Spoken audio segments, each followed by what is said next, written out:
3-2 overall, 1-0 in conference play, and feeling good as we enter the month of October. A huge win for East Carolina today over Tulane. Got it going early and often. A huge first quarter. Billy Weaver alongside Weave.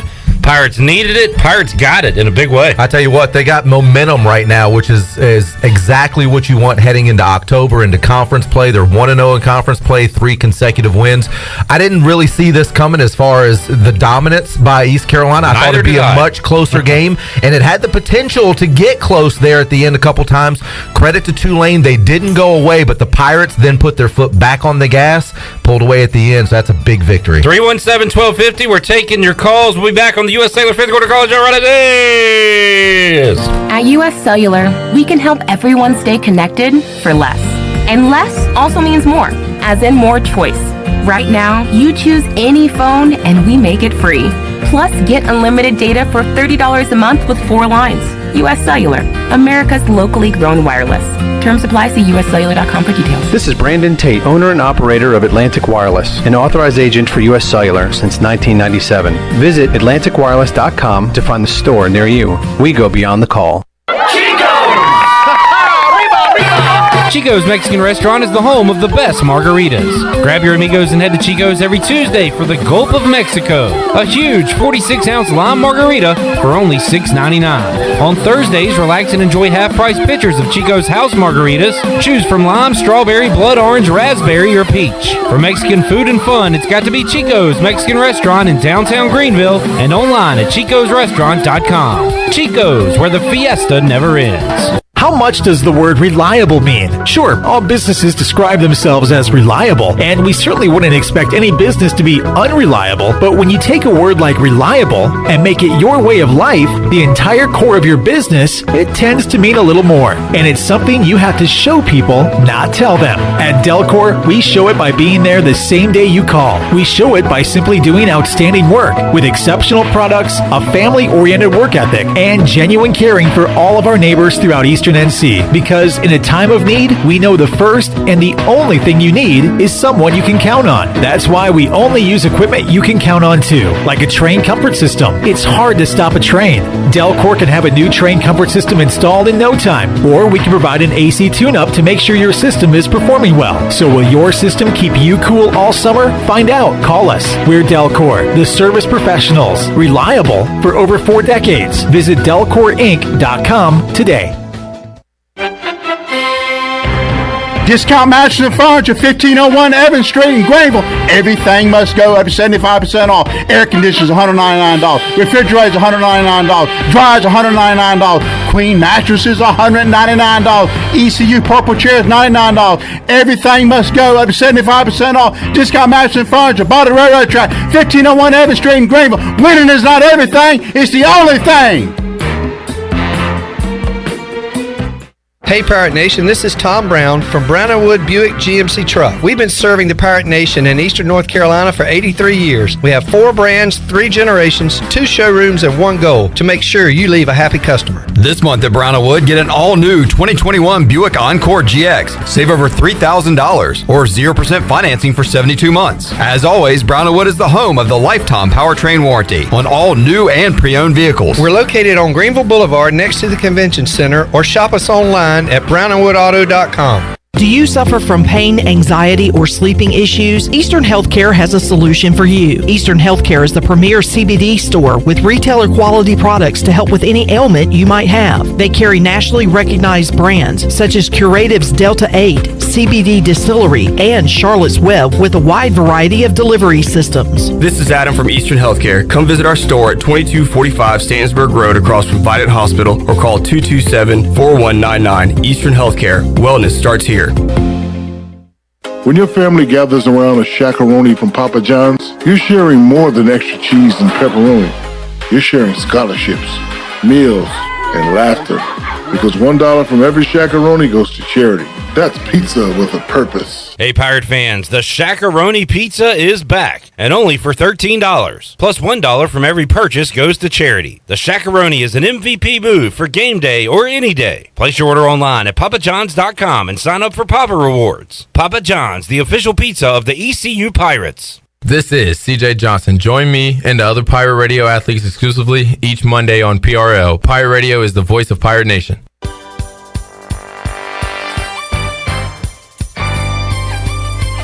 You're listening to the U.S. Cellular 5th Quarter Postgame Call-In Show. Here's Clip Brock. All right, 317-1250. The lines are loaded right now as the Pirates victorious on homecoming 52-29 over Tulane. They're interviewing Mike Houston on the field right now on the ESPN Plus broadcast weave. I hadn't looked at the stats yet, but they brought it up with them. East Carolina on the UB stat sheet, 310 rushing yards today. Look who's with him now, too, and came over to give him a big old hug. Give a big hug to Mitchell after his 222 rushing yards, 2 touchdowns on the day for the speedy Keaton Mitchell. Rajay Harris, a pedestrian, 70 yards and a touchdown. That's a good game in itself. Yeah. But a monster day for Mitchell and this Pirate offense, just for good measure. Holden Ahlers with 288 passing yards and 2 touchdowns. Just an offensive explosion today. At complimentary football weave, offense and defense did the job this afternoon. What did we say before the game? That if East Carolina could put an entire game together, if they could find it, because at times all year they would play good on defense, not so good on offense. Good on offense, questionable on defense. Special teams has always been pretty good. Maybe Daffer at time, because he's a freshman, was a little questionable, but he's kind of gotten solid. And we knew if they put a full game together, they could be special. And 52 points against Tulane at home is pretty special. 317-1250. Shirley Rhodes taking your calls. Intern Jalen, I'm glad the Pirates won, so intern Jalen can have a nice, smooth show and not have to worry about angry callers. So he's filling in on the video side. Rowdy Chris and Bryce, hang on. We'll start, as we usually do, with Cameron in Greenville up first. What's up, Cameron? Uh-oh. Did Cameron drop on us? Cameron. All right. Shirley's saying, hold on, so we must have Cameron. We've lost Cameron. No. Really? We have lost Cameron. He'll call back. Yeah. No, he'll. Bryce is up in L.A. What's up, Bryce? Well, sorry, Cam. If you ain't first, you're last. Nah. Technicality, Bryce is our first caller. I don't know. I think we need to tell Rowdy that, because he's a Rowdy Bush fan. So that's the good first. If you ain't first, you're last. Rowdy, hang on. We'll get to you because you're not first. Go ahead, Bryce. Listen, don't tamper with Pirates. I tell you what, with apologies to Corey Clear, last year Tulane ended our season. Well, I'm really happy we got to return the favor today. Man, I tell you, there's going to be a lot of talk today, and my 3 favorite things today were this: open field tackle, Holt Naylor's release, and Matt Jones catching that pigskin. Man, I love having a tight end again. Yeah, a couple. Shane Calhoun had a couple catches too. I noted that in my notes watching the game. Tight end play was awesome. It's nice to see the tight end get involved. Absolutely. Hey guys, I know you got locked and loaded. I want to make another plea to our fans. If you're listening and you weren't there in the game today, this is what us Pirates that call in every week, us psychopaths, have learned to expect over the years. Go out there and make it even more special. Make it more difficult for everybody coming into our house. Get that balance run, that balance. Watch what's up with. Let's show what it means to be the Purple Haze, because this is how we are raised, and this is what we can do for the next generation to come. Go Pirates! All right, Bryce calling in the middle of a typhoon, joining us on the U.S. Cellular 5th Quarter College show. He had a barking dog. I think I heard a well in the background. A lot going on there. A lot of dropping out, all that good stuff. 317-1250. Where you want to go, Shirley? Let's go to Chris in Oriental. Hey, Chris. Hey, awesome. Congratulations to the Pirate players and all the fans. We had a great win today. And I believe, it was awesome. We went for it a lot on 4th down. You got 4 downs, to gain your yards you need. And like Steve Logan says, if you're a Pirate, you always go for it. So, congrats, Pirate Nation. Let's continue this and let's go on. Let's do this thing this year. All right, thank you, Chris. Who needs third down conversions when you can just pick up every fourth down conversion in the world? Yeah, because if you look at the third down conversion, still not great tonight. No, it was awful. Not great. It was the third down conversions are terrible. But when you got a guy like Keaton Mitchell, man, I tell you what, you give him the ball on first down, he gets a little bit of a crease. He gets past past that first level, and I'm not putting him in the category of Chris Johnson right now because that's rarefied air. But the same type of deal. More and more, he's starting to look like it. I know, because still not yet. I was thinking KM2K. Can we do that? Well, he's got to have 2,000 yards. I know, but 200. I'm saying 200. Well, 2K is 2,000. But Yeah. what is 200? 2C. That's it. KM2C. KM2C. C is KM2C. KM2C. Got 200 yards like tonight. We're talking in French. KM2C. I tell you what, once he gets past that first level, nobody's going to catch him. He got shoestringed in the fourth quarter. Yeah. So they said, let's give him one more shot, and he houses it. 317-1250. Cameron is back with us in Greenville. Hey, Cameron. Clip. Sorry, man. I got so excited I dropped my phone and hung up first. Not a problem. Listen, I'm hyped right now, guys. It's now a new season. 3-2, 1-0 in conference. The season's we can do whatever we want with this season, and it's how we met. No, did we lose him again? Boy, tough night to be, after Cameron. dropping that phone, man. It just dropped the phone. Well, he's excited. Well, I tell you what, he needs to be excited because how much of a different feeling is it right now as opposed to being 0-2 out of the gates with a tough loss after South Carolina and now 3-2, 1-0 in the conference? It's like a world of difference. It's a world of difference from that. It's a world of difference from how we felt after a win last week. Right. Absolutely. We are very excited after this one because Tulane, my sister Weave, who does not follow that much sports, but will, if the Pirates or Panthers are like on and she sees it, she'll watch it. Right. So she sent me a text after the game and said, is Tulane a really bad team? Somebody asked me that in the stands tonight. Is Tulane really that bad? I didn't know how to answer it because they're 1-4 right now, but here's what I said. They've beaten East Carolina 3 times in a row. They've gone to 3 straight bowl games. Yeah. Hung tough with Oklahoma at the beginning of the season. They were favored today against East Carolina. By 4. So I don't know if they're a really bad team, but I do know this was a really big win for East Carolina tonight. And I know that East Carolina didn't sneak past one. They didn't. It wasn't fluky. This was a pretty dominant performance. Aside from that time, they got to within 8 points at one time. But then East Carolina, they didn't. You didn't And what see did they what do? East Carolina They answered. Right, They answered. right. That's what I was about to say. You didn't see East Carolina fold and not keep their foot on the gas. East Carolina answered and pulled back away and made it a convincing win. All right, one more before we take a break. Let's go to Rowdy in Winterville. Hey, Rowdy. Hey, Clip. Ric Flair. Woo! There we go. Oh, that was rowdy enough for you. Yes, sir. What it feels like to play not to lose, and you get aggressive, and look what happens. We pull out a big win. So, it's going to be fun celebrating tonight. Go Pirates. And, hey, Billy, I'm going to throw you a curveball. Chase Elliott's winning day tomorrow. Okay. All right. That's my guy. I'm good with that. Chase is my guy. So I'm absolutely good with that. I'm actually excited about that race tomorrow.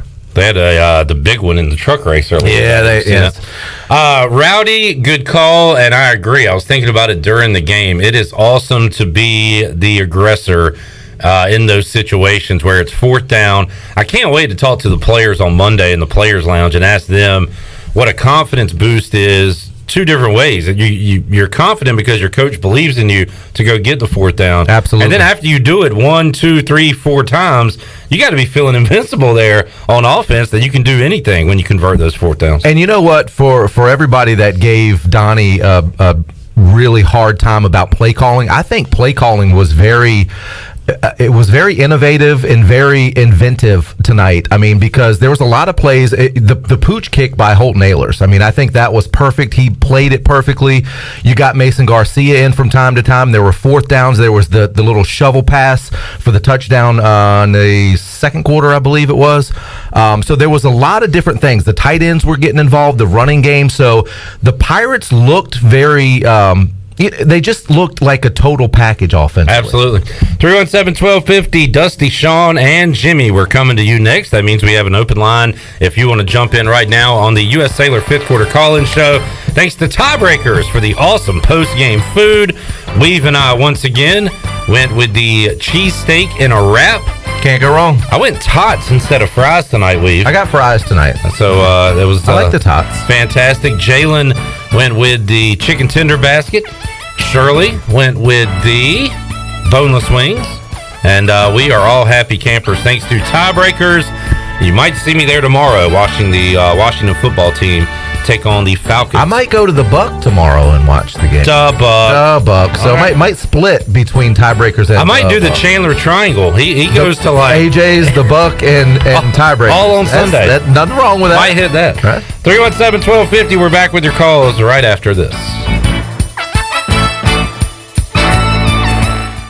Great food, great atmosphere, and great service is Ottavola Market Cafe. Ottavola is simply a restaurant that focuses on that, being a great restaurant. There's something for everyone at Ottavola. The menu offers a variety of great choices like pastas, pizzas, sandwiches, soups, salads, and seasonal rotating selections. Lunch or dinner, Ottavola is always the right call. Call ahead and get Ottavola to go, or stop by the bar for a drink with friends. It's simple. Come and eat at Ottavola Market Cafe, Red Banks Road next to Food Lion, and OttavolaMarket.com. Ottavola, Pirates supporting Pirates.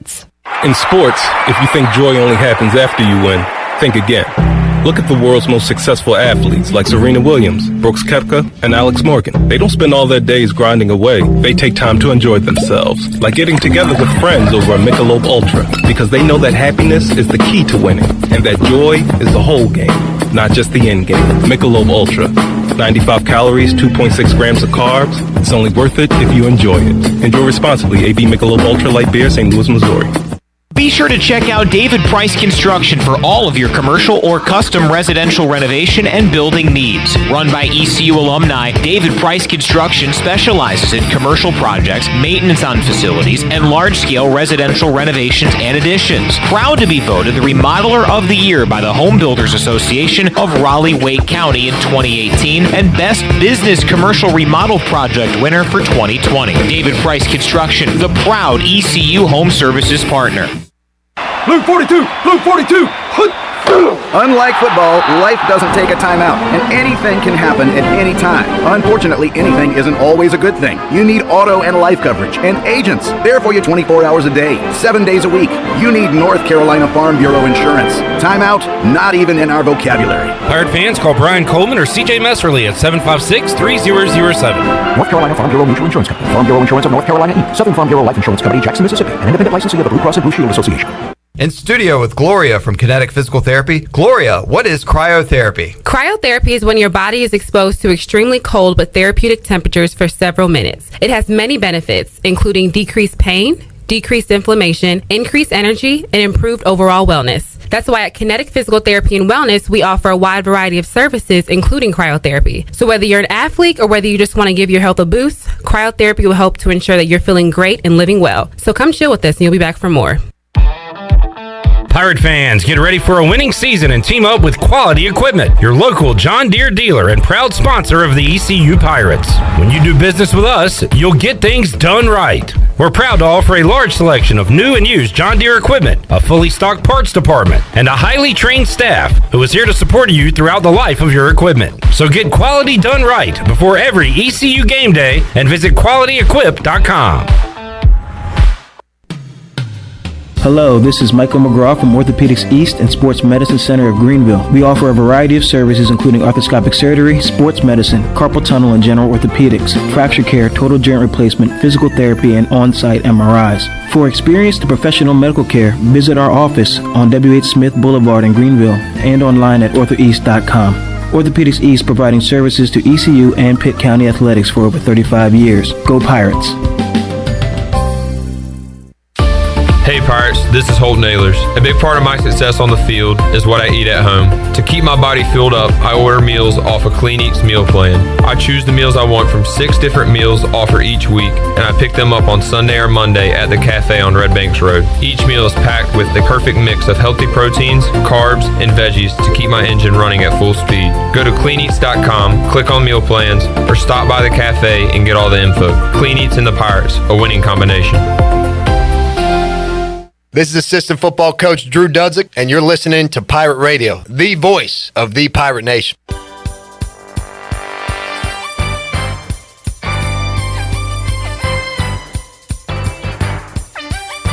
You're listening to the U.S. Cellular fifth quarter postgame call-in show. Here's Clip Brock.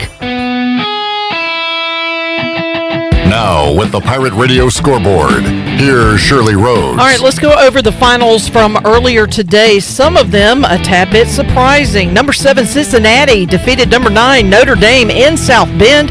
24-13 was the final. Temple gets a win over Memphis, 34-31. It was North Carolina over Duke, 38-7. Wake Forest moves to 5-0 after they survived a scare from Louisville. The final there, 37-34. Navy beat UCF, 34-30. Florida State beat Syracuse, 33-30. It was Ohio State, 52. Rutgers, 13. Alabama beat Ole Miss, 42-21. And Oklahoma survives Kansas State, 37-31. And that is a look at your Buck scoreboard, brought to you by the Buccaneer Music Hall. It's your beacon of music in the land of the Pirates in eastern North Carolina. But the Buck is open from noon until 2 a.m. with live music every night. And during football season, they have food trucks during the day. Follow the Buck on Facebook and Instagram for an updated schedule, and we'll see you at the Buck. Now let's head back into the U.S. Cellular fifth quarter postgame call-in show. Here's your host, Clip Brock. All right, thank you, Shirley Rhodes. The Buck. The Buck. I set this up as somebody tweeted that out earlier today too. What's that? I set this up as a potential major upset day in college football, just because so many top 10 teams were playing in really good games, and that has not happened. Alabama hammered Ole Miss by 21. Number 2 Georgia 37-0 over Arkansas. Oklahoma won by 6 over Kansas State, 37-31. Cincinnati did pick up a win, but they were favored to win against top 10 Notre Dame. Iowa won last night. Oregon, kind of the last one. I'm eyeballing here. I guess Florida and Kentucky are playing, and Florida leads by 3. But Stanford has the ball in Oregon territory, trying to pull the upset on number 3. And Oregon trying to hold them out of the end zone. So we'll keep you up to date on that. 32 seconds left in that game. All right, Emerald, Jimmy, Sean, hang on. We have lines locked and loaded on the Fixed NC Live line. Let's go to Dusty in New Bern. Hey, Dusty. Clip, let me tell you, first of all, I need to say thank you to the many Pirate fans that wrote letters and cards when I was down in my darkest days. But the American dream is back. And let me tell you, I got no respect for Tulane. No respect, no honor. But there is no respect amongst thieves. And let me tell you, the Pirates, we had fallen on hard times. But Clip, you don't know hard times. Hard times is the American auto worker that goes to work and got 4 or 5 kids at home and can't make enough money to put food on the table. Hard times is a man that goes to work, and at the end of 30 years, they give him a watch and say, hey, Daddy, a computer took your place. And the Pirates were brought on hard times by Jeff Comfort. But let me tell you, Clip, the Pirates and the American dream are back. Let me tell you, that was the hardest hitting performance I've seen in that Ficklin Stadium since Quentin Cotton and Pierre Bell was rolling the field. And let me tell you, Clip, the UCF Knights are on alert, because next Saturday in Orlando, Florida, in that erector set of a stadium they call a bounce house, the Pirates of East Carolina are coming. And let me tell you, Clip, the American dream will be heard loud and clear. Go Pirates. If you will. Great call, Dusty. That was awesome. Do we have a bell? Do we have something? do we have an applause track or something? That is awesome. That's awesome. The American dream, Dusty Rhodes. Dusty, honored to hear from you on this Saturday. And, hey, look. Oh, yeah, that was good. I think Randy's next. Your man loves to hear it. Thank you, Randy. Never to a Slim Jim, yeah. 317-1250. They're not a sponsor. Sean is up next. Hey, they might be now. And Sanford. Hello, Sean. Hey, I had to listen to the game. I didn't get to watch it here in Sanford. I had to listen on 105.5 here in Sanford. But it's hard to top that next caller. But I was calling to tell everybody I'm calling to eat crow. That's okay. There's been people calling in eating crow the last couple weeks. That's fine. That's good. What you got? What? By the way, Sean, I picked Tulane to win this game. I am very happy to be wrong. Heck yeah, I did. Yeah. Yeah, I actually said that Tulane was going to eat their lunch and take their milk money this Saturday. I did not figure ECU had a chance against Tulane, and they proved me wrong. I don't know. Someone said last week that this team was bipolar, or playing like a bipolar patient. I don't know what's going on, but I'm just glad they won. I'm real tickled they won, and I'll end my call with Go Pirates, and you guys have a great show. Thank you. All right, Sean, thanks for calling in today from Sanford, and that's fine. Look, I'm with you. I'm terrible picking the Pirates this year, by the way. I think I'm maybe 2-3 now overall, and like 1-4 against the spread picking ECU games. I can't figure this team out. It's been tough. Nobody before tonight. Well, and not even is tonight going to be indicative of the rest of the season. We'll just have to wait and see, because this has been such an inconsistent team, and hopefully this is, they finally put it all together. They finally worked out some bugs and some details and things like that. Hopefully this is a sign of things to come. All right, 317-1250. Let's go to Jimmy up in Erie, Pennsylvania. Hey, Jimmy. Hey, guys. Give me some tough calls to follow on here. But I used to live in Chocowinity. Now I'm up in Erie, PA. Looking out over the lake today, saw a massive pirate ship overtake that green wave, and it was awesome to see. Hope everybody down there in pirate country enjoy being in Dowdy Fickle. If they're not, I hope they get their butts in there, because some of us 600 miles away can't get down there quite as often as we'd like. But it looked great on TV. Great to see Ryan Jones in the offense. And, there are a couple cases where Tulane wanted to come back. We answered. That's a sign of a winner. And as some of us were talking about earlier, the American is wide open now. There's one very dominant team. There's a bunch of other teams with a lot of potential. We saw that with UCF losing today, Memphis losing. It's up for grabs. We just got to go get it. And we are a part of that conversation now after today's victory. That's a great point, Jimmy, where it looked like you had a hierarchy. SMU maybe still up there, but you're right. Week to week, and look, we saw what Houston did to Tulsa last night. Maybe Houston's for real, but week to week, the Pirates are going to have a shot because, as you said, it's wide open. I agree. Yeah, that's typical American football, though, is that you never know what you're going to get week in and week out from different teams. Teams can step up, teams that you thought are going to win.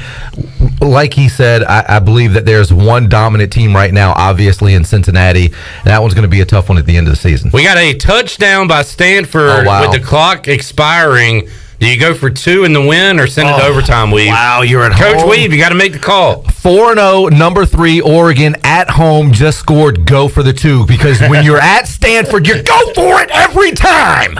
I think they ran off the field and they're going to kick the extra point. No, Coach go Weaver for it, man. Go for it. I'm going to kick the extra point and go into overtime. No, go for it. I have a stat to consider. All right, what's your stat to consider? Stats to consider. It's tied up, going overtime. Keaton Mitchell's 222 rushing yards. Let me try that again. I'd like to buy a vowel. Keaton Mitchell's 222 rushing yards on 15 carries was the most by an ECU running back since Chris Johnson's 223 against Boise State in the Hawaii Bowl. Wow. 2007. Weave was there. Yes. I was doing radio sideline.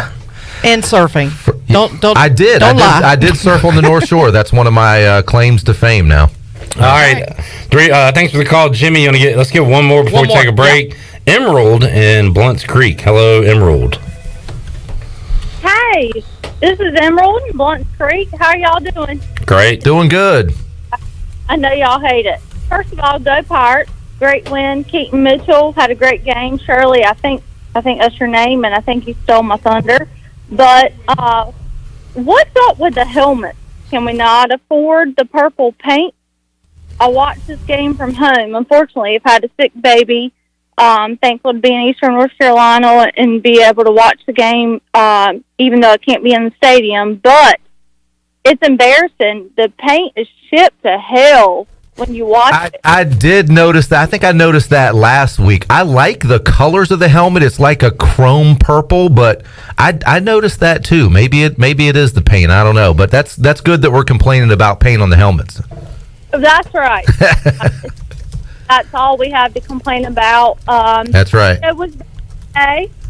So we're thankful for that. Great win. Go Pirates. I'm going to hang up and let y'all discuss that. But once again, we just get it together on the paint, on the helmets. That's all we have to do, just to look a little bit better. Yeah, tighten up the ship, right? All right.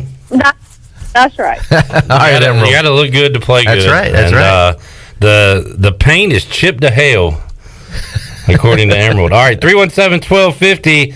Hey, at least they're out there knocking heads. That's what I like to hear. Yeah, I mean, they were popping today. That's right. As, they were making some hits. Our buddy Parker Bunch said that he'd be, what do you say, popping some pads? Popping pads. Stringer had a few hits, couple in a row that were just heavy hits. All right, we got the new buddy comedy Vinny and Kenny coming up next. Also, Kyle and LaGrange is on hold. We'll take a timeout and come back with you here on the U.S. Sailor 5th Quarter Call-In Show. Fun show tonight, folks, because the Pirates victorious in a big way, 52-29 over Tulane. We're back with your calls after this.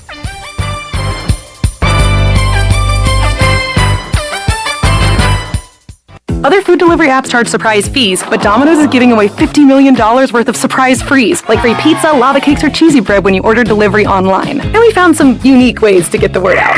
Like shouting from the rooftop! Free cheesy! Screaming it! We even called Paul Revere. Free lava cakes are coming! Order delivery online and you could get a surprise free from Domino's. No purchase necessary. Open U.S. residents 13 and up through 11/21/21. Odds of winning are 1 in 14. See rules at surprisefrees.domino's.com for free entry, blackout dates, restrictions, and details. Hey Pirate Nation, this is Amanda Houston, and when it came time to make the game-winning play for relaxation at our house, I made the right call to Jamie Lang and Carolina Hardscapes. Jamie and his team built the backyard oasis of our dreams with a beautiful custom paver patio, outdoor lighting, and fireplace. Make your backyard incredible and call Carolina Hardscapes today at 364-1201 or visit their showroom on Fire Tower Road across from Bostic Suck. Go Pirates! Hello, this is Talbot Green with Angel Oak Home Loans. Now is the time to take advantage of the opportunity to buy more home or refinance your current mortgage at historically low rates. The combination of our local team's experience and Angel Oak's wide offerings of products from standard conventional, government, and portfolio loans has something for most financial situations. For more information, call Talbot Green, Joanne Weir, or Wanda Hager at 751-2060. NMLS 1719250, Equal Housing Lender. Hey Pirate Nation, this is Holt Nailers, and I couldn't do my job without my offensive line keeping me safe. Make sure your employees are safe by using ArcPoint Labs for your medical testing needs. From pre-employment testing to COVID test, ArcPoint Labs is there to serve Eastern North Carolina with accurate, reliable, confidential testing. Schedule an appointment at any of their 6 Eastern North Carolina locations or visiting them online at arcpointlabs.com. Go Pirates!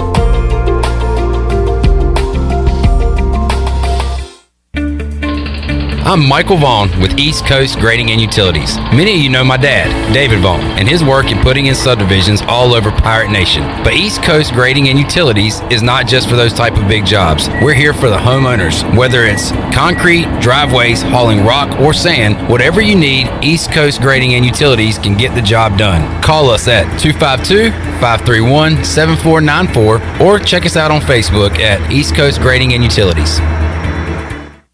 Hey Pirate Nation, this is Kyle Gaines from Washington Chrysler Dodge Jeep Ram. Not only will we feature a great selection of pre-owned inventory for sale, but we'll also buy your vehicle even if you don't buy one from us. Drive a little, save a lot. Give us a call and make a short trip to Washington and let us buy your vehicle today. It is totally worth it. We also service all makes and models at our state-of-the-art service department. Washington Chrysler Dodge Jeep Ram between Greenville and Washington, and WashingtonChryslerDodgeJeepRam.com. Remember, drive a little, save a lot. Go Pirates. Are you suffering from anxiety, sleep issues, or chronic pain? Have you heard of CBD? You can learn about the benefits of CBD right here in Greenville at the Hemp Garden. Hemp Garden offers a variety of products and solutions that are truly making a difference in our community. Hemp Garden also provides products that can assist with energy and focus. Have a pet? Come check out their selection of CBD pet products. Visit Hemp Garden to speak with a CBD specialist in a relaxed and welcoming environment today. Exclusive discounts are offered to first-time customers. Hemp Garden, located at 3040 South Evans Street in the Target Shopping Center in Greenville. On Saturdays, your team needs you, your sofa needs you, and you need a Jersey Mike's sub. Get it all with free Saturday delivery when you order through the Jersey Mike's app. Jersey Mike's, a sub above.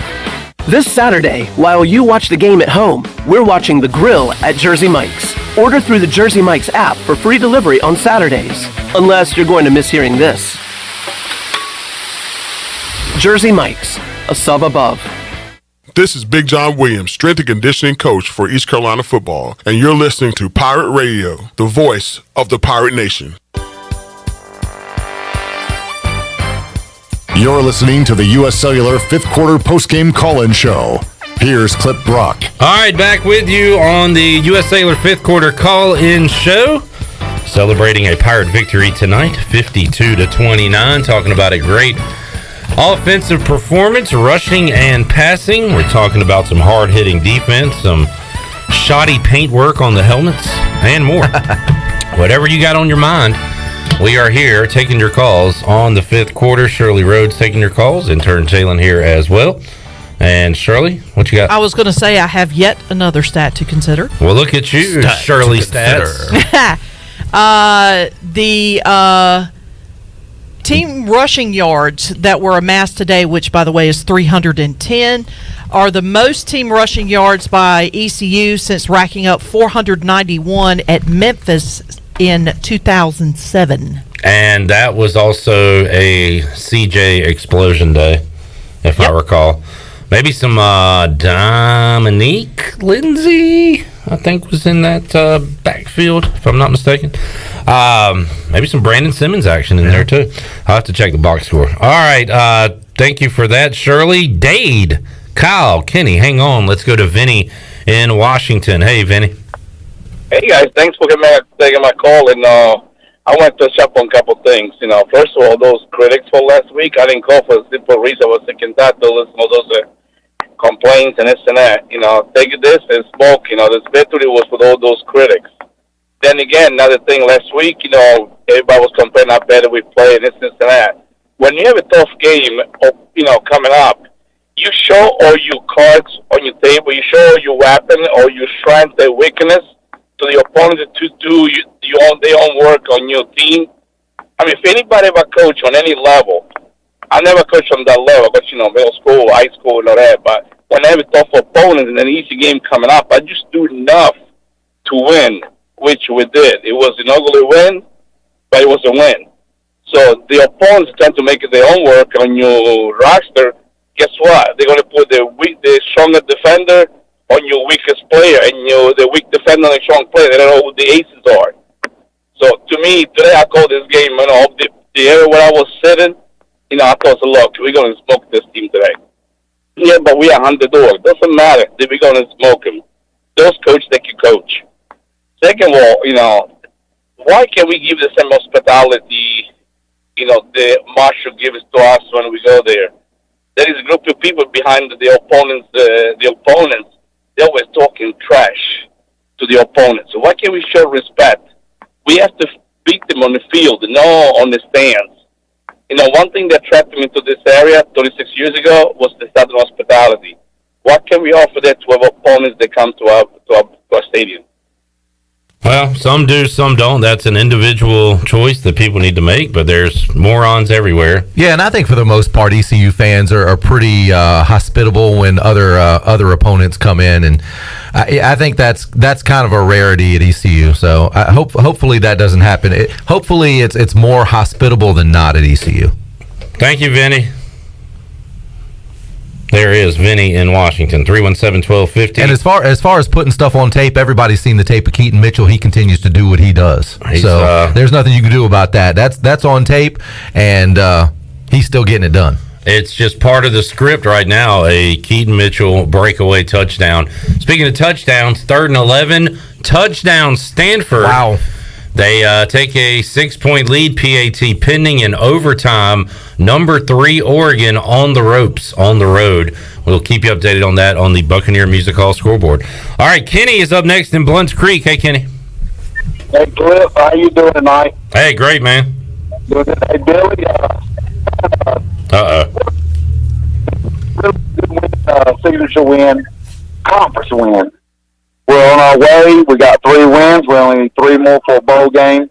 Put up 52 tonight.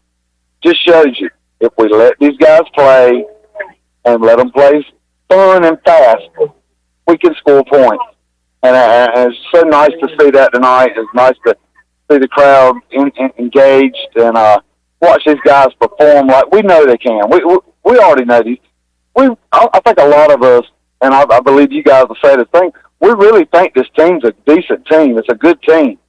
We just got to put it together for 4 quarters, and we can pretty much handle ourselves and beating teams. Just a great day, great atmosphere. Just totally positivity. I was Mr. Positivity last week.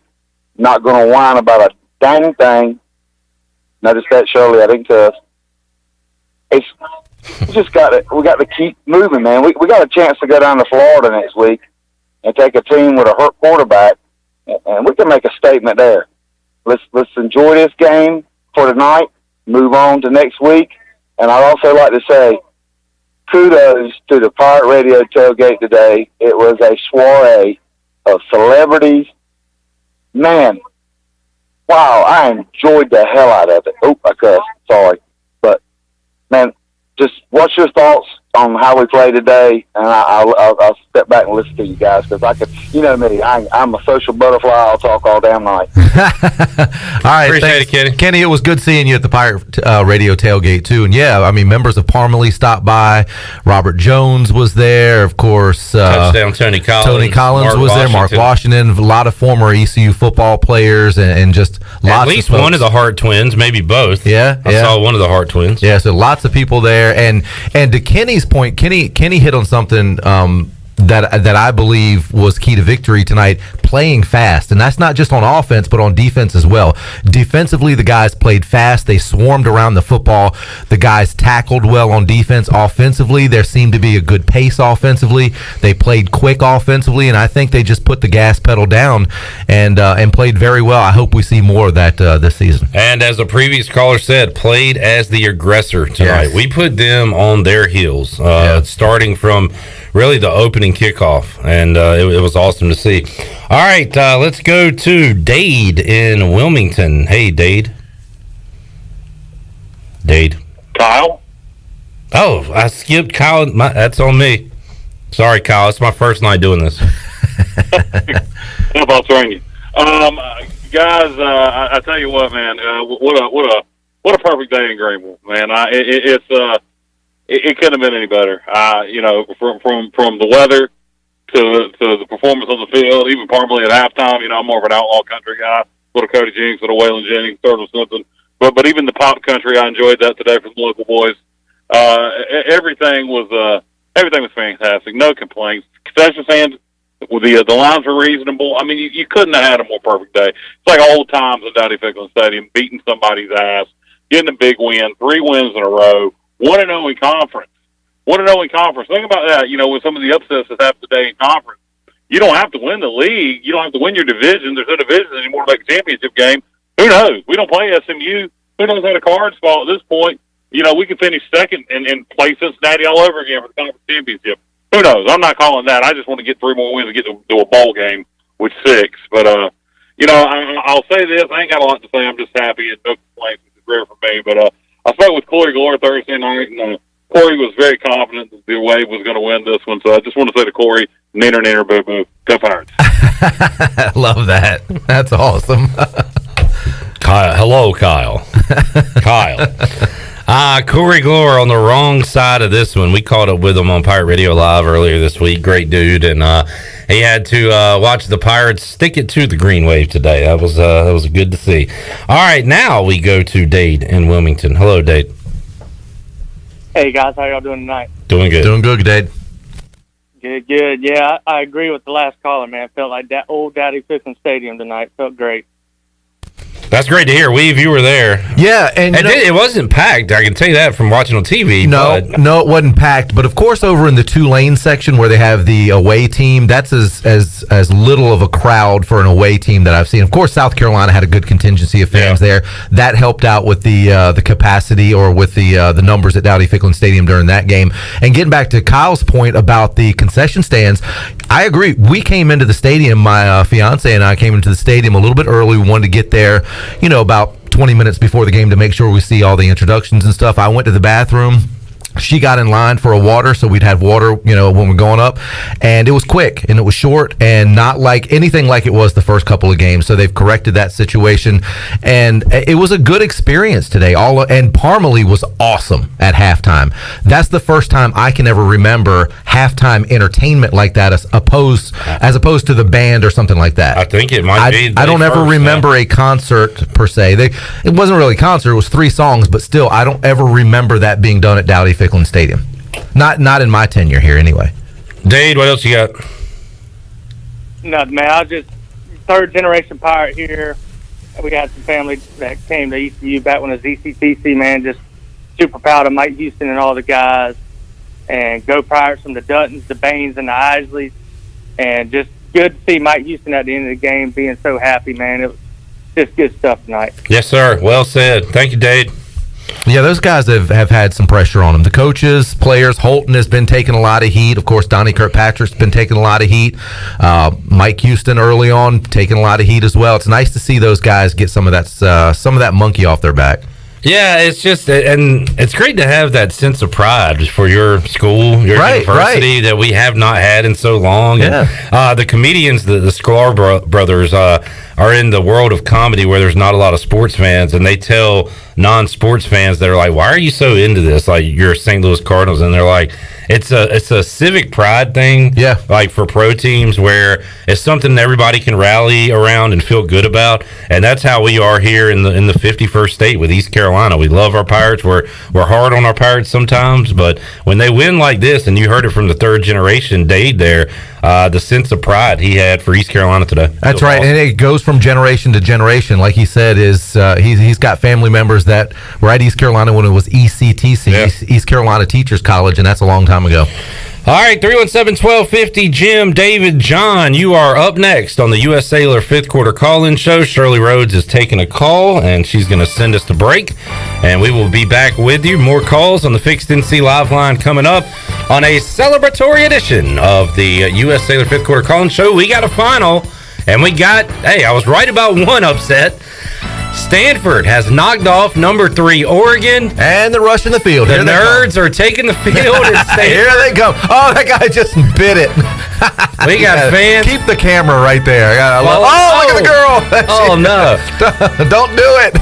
That is a pretty weak field storming, but awesome for Stanford as they get the win over number 3 Oregon. Yeah, exactly. Think about the band is on the field. We'll be back with you after this.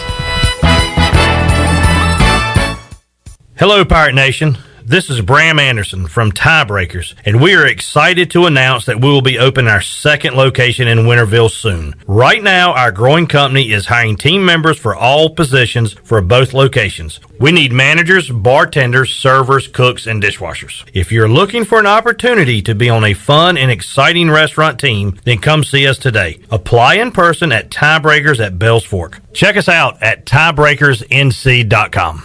Hey Pirate Nation, Lindsay Gray here with Carolina Caliber. In 1960, my granddaddy started his firearm business right here in Eastern NC. Still family owned and operated, we have the area's largest selection for outdoor shooting sports and accessories and are one of the nation's top firearm dealers. At Carolina Caliber, we have everything you need from hunting, home defense, and personal protection, including a wide variety for ladies and youth. We buy, sell, and trade. It's a time-honored tradition. Visit us at Carolina Caliber on Fire Tower Road in Winterville.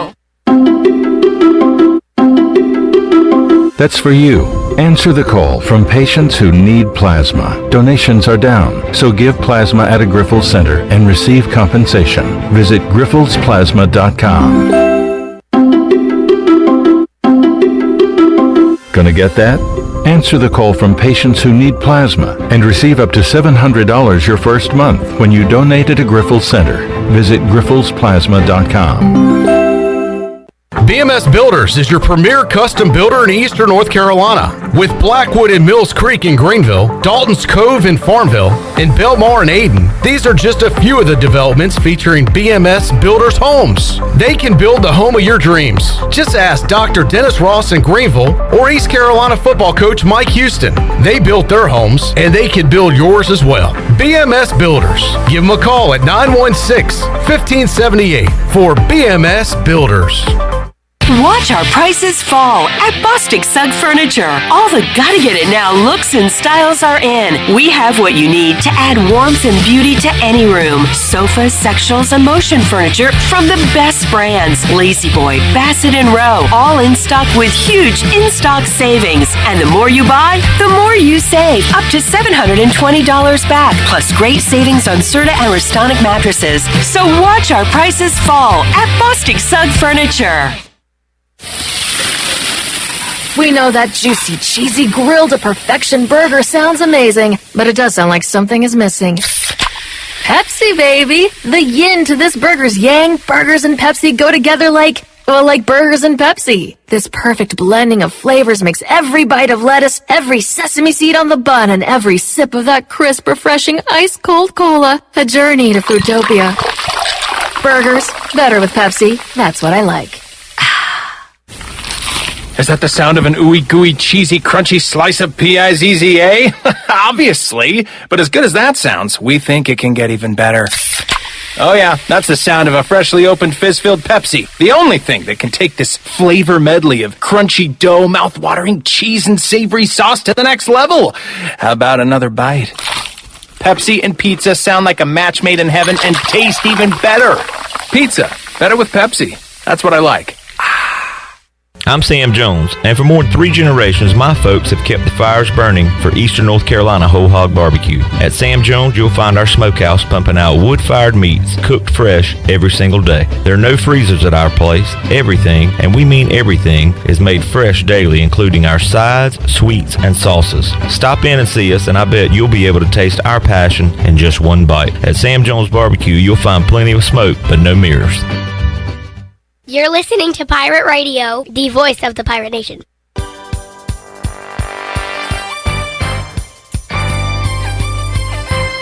You're listening to the U.S. Cellular 5th Quarter Postgame Call-In Show. Here's Clip Brock.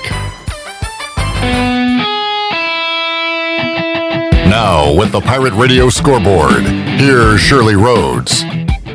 All right, a couple of games have gone final. You just heard a couple of minutes ago Clip talking about Oregon and Stanford. Stanford upsets Oregon 31-24 was that final in double overtime. SMU beats South Florida 41-17. Games going on right now. Florida has a 10-7 lead over Kentucky. NC State has gone into the locker room at halftime with a 13-10 lead over Louisiana Tech. Oklahoma State has a 7-0 lead over Baylor. Mississippi State and Texas A&M are tied at 10 apiece. Iowa State leads Kansas 21-0, and Michigan State has a 7-0 lead over Western Kentucky.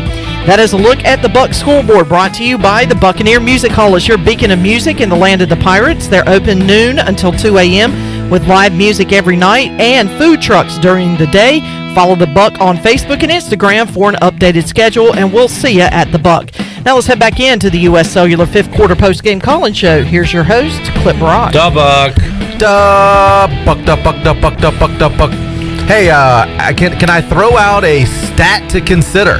Yes, sir, you can. This coming from Twitter and our buddy Tom McClellan, the outstanding sports information director at ECU. In 3 career games versus Tulane, ECU quarterback Holton Ahlers has completed 69 passes for 999 yards and 7 touchdowns. That's an average of 333 yards per game against the Green Wave. Ooh, my. Not bad. Not bad Good at all. stat. Big day today, almost overshadowed by the 300-plus yard rushing performance by ECU and the 200-plus yards that Keaton Mitchell had, continuing to just be a burner and find a hole and scoot to the end zone. Did it twice today. Very balanced attack. 310 on the ground and 302 in the air. You don't get any more balance than that. I need to refresh and see if Donnie Kirkpatrick is tweeting after this one. He probably is not going to do that again, but he kind of deserves to after tonight. Yeah, hey, man. All right, Nathan,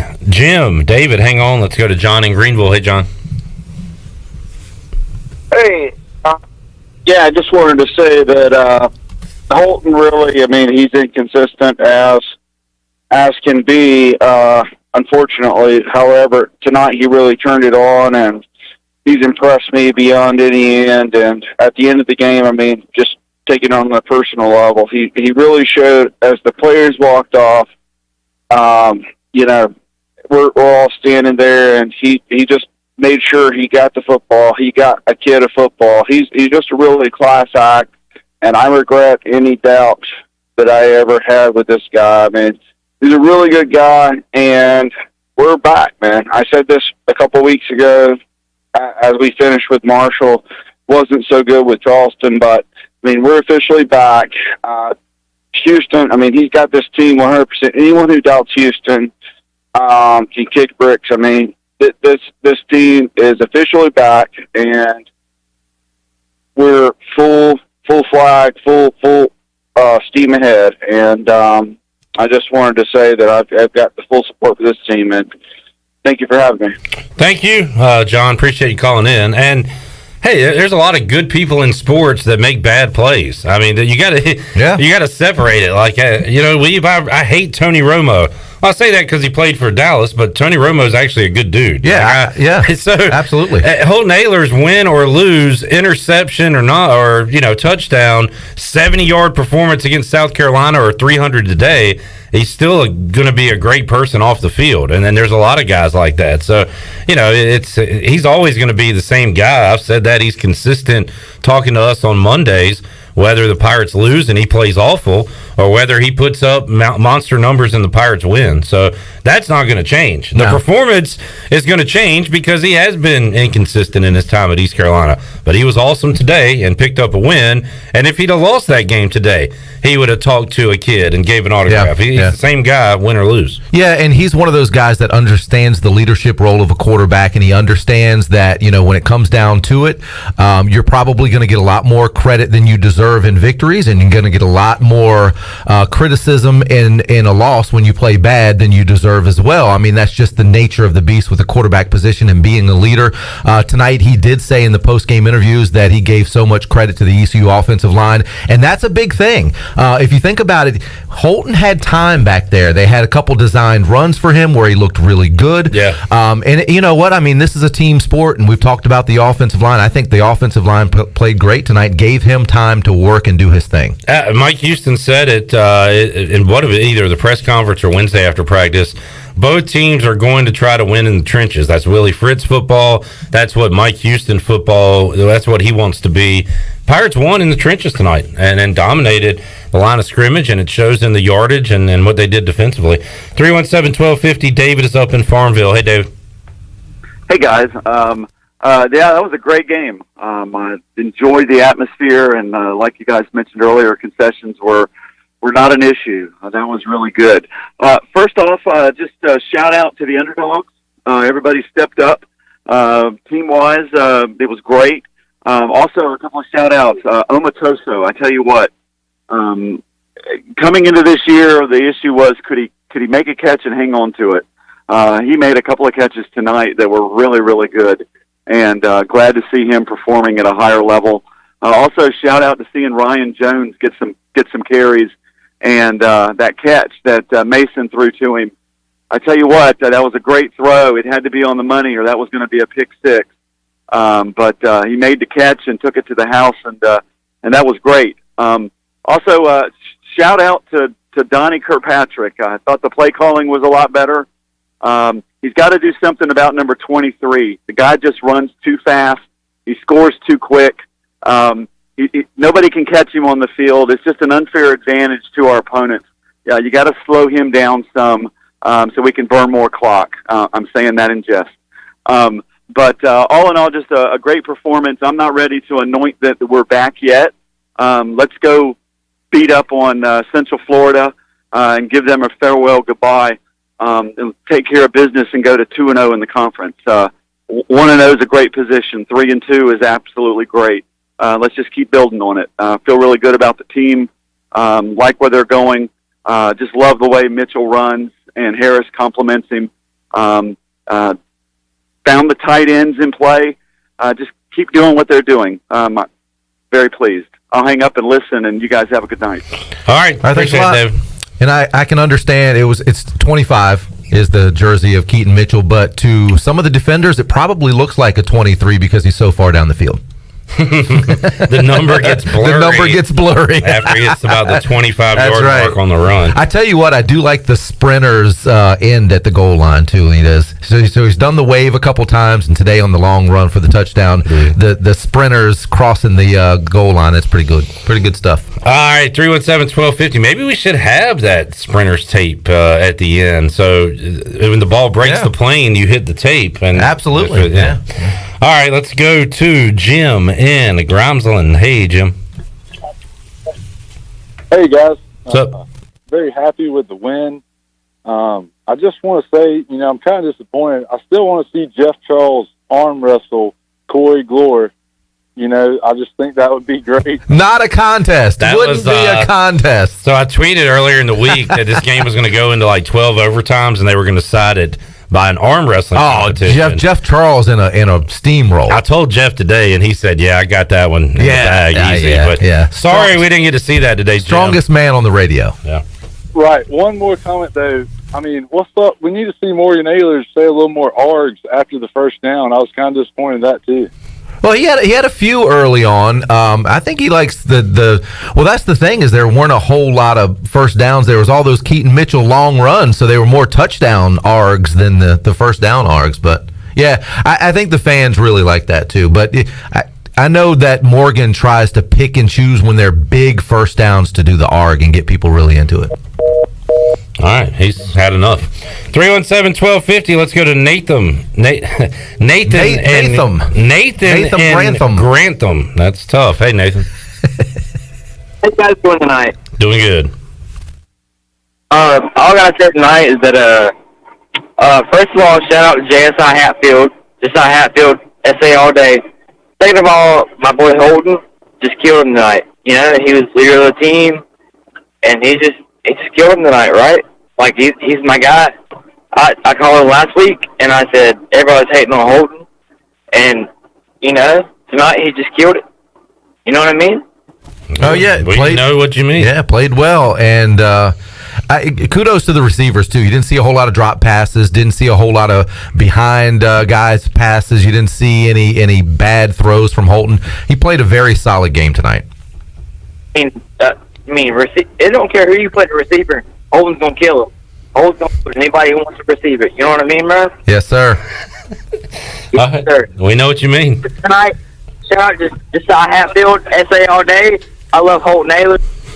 He's the guy. He's the guy. All right, you guys have a good night. I'll listen to y'all. All right. Thanks, Nathan. Right, Nathan. You know what I mean? You know what I mean, Vern? Know what I mean, Vern? All right, Monica, Kevin, and James, you are next. Monica, what's happening? What's happening? This was not a rerun. Looking forward to what Monica's got tonight. Monica's always got a good take. One of the top callers every week on the U.S. Sailor Fifth Quarter Call-In Show. We got Kevin and James. Not Kevin James, but Kevin and James coming up. And your call, because we have an open line, 317-1250. We're back with more after this. Warren's Hot Dog Pizza. Homemade lemonade. Hey, Pirate Nation, are you ready for some Warren's hot dogs? Warren's Original Hot and Judy's Mild Sweet Chili Hot Dogs have been the official hot dog of sports fans for over 30 years. Pick up a tailgate special this football season of 10 or more hot dogs for only $1.50 each. Warren's in Greenville across from Ron Ayers Motorsports and the new Chocowinity location next to the fire department. Warren's Hot Dogs. Want some? Get some. Go Pirates. At West Park Motor Company, customer satisfaction is the #1 goal, while offering a wide range of cars, trucks, and SUVs at very competitive prices. West Park also offers financing, service, and is your local ARE camper shell dealer east of I-95. Outfit your truck with the best technology around with ARE camper shell at West Park Motor Company. West Park Motor Company with locations in Greenville and Washington, and proud courtesy car dealer for the Pirates for over a decade. Go Pirates! Sawyer's Fun Park is now open in Greenville. This state-of-the-art 40,000 square foot facility features a 2-story LED interactive laser tag, a one-of-a-kind 2-story ninja course, a ropes course with a 180-degree zip line, and it's only one of 5 in the country that are indoors. Multiple climbing walls, a super cool arcade with 40-plus games, and a brand-new full-service cafe and bar for adults. Visit the brand-new Sawyer's Fun Park, now open, located right behind ARU on Corey Road, Greenville. Do you have any real estate questions about buying or selling residential or commercial properties? Are you curious about this current real estate market? Do you need a property manager for all your rental houses? This is proud ECU alum Scott Harris with RE/MAX Preferred Realty and SD Harris Properties, and I would love to help answer every question you have and show you a real estate experience that will be memorable and enjoyable. Every step of the way, I'm here to make your dreams a stress-free reality. Call me today at 347-1857. That's 347-1857. Go Pirates. Hey Pirate fans, your one-stop shop for all your tailgate essentials is Shimmer Boutique. Need some purple and gold to wear? Shimmer has a great selection of clothing for men, women, and children. Need some shoes? Shimmer has the best selection of Hey Dudes around. Need a cooler for tailgating? Shimmer has you covered with a huge selection of Yeti and outdoor accessories. Shimmer, just 1 minute from the stadium on Greenville Boulevard behind Starbucks and in Winterville and Jacksonville. Find us online at shimmerboutiqueonline.com. Go Pirates! Ahoy there, mateys! It's Captain Jack Spare of R&R Tire Express, your local tire and wheel shop in Greenville, offering affordable, easy payment options for easy ownership, savvy? Our customers love our treasure of tires and wheels, easy payment options, and customer care package, too. To learn more about R&R, stop by 3920 US 264 or rnrtires.com. If you are push mowing your yard using an inefficient lawn tractor or your current zero-turn spends more time in the shop than mowing your grass, it's time you look at a Hustler zero-turn lawnmower. Residential mowers from Hustler are built like tanks and drive like sports cars. All Hustler mowers have fabricated, welded steel decks. Don't settle on cheap units with flimsy stamped decks from big box stores. Come see Ron Ayers Motorsports. It will guide you to the right mower for your property and your budget. Find us at Ron Ayers Motorsports, Highway 11 north of the airport in Greenville. Hey, Troy D here for my friends at Villa Verde. If you know me, you know I love being outside, but finding a good place to eat outside can sometimes be tough. Well, our pals at Villa Verde have fixed that. Not only does Villa Verde have awesome, unique, one-of-a-kind dishes here in Greenville, they also have a brand new outside dining area. And this outside area is sweet. It's covered, you're in the shade, and cooling fans are on. Enjoy the comfort and relaxation of dining outside with our friends at Villa Verde. Villa Verde on 10th Street, a platform for good. This is Coach Gary Overton, and you're listening to Pirate Radio, the voice of the Pirate Nation.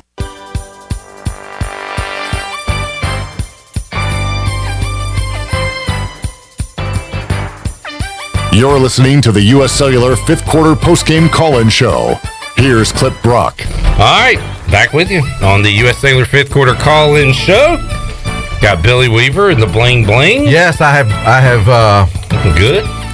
Yeah, I have donned the victory chain.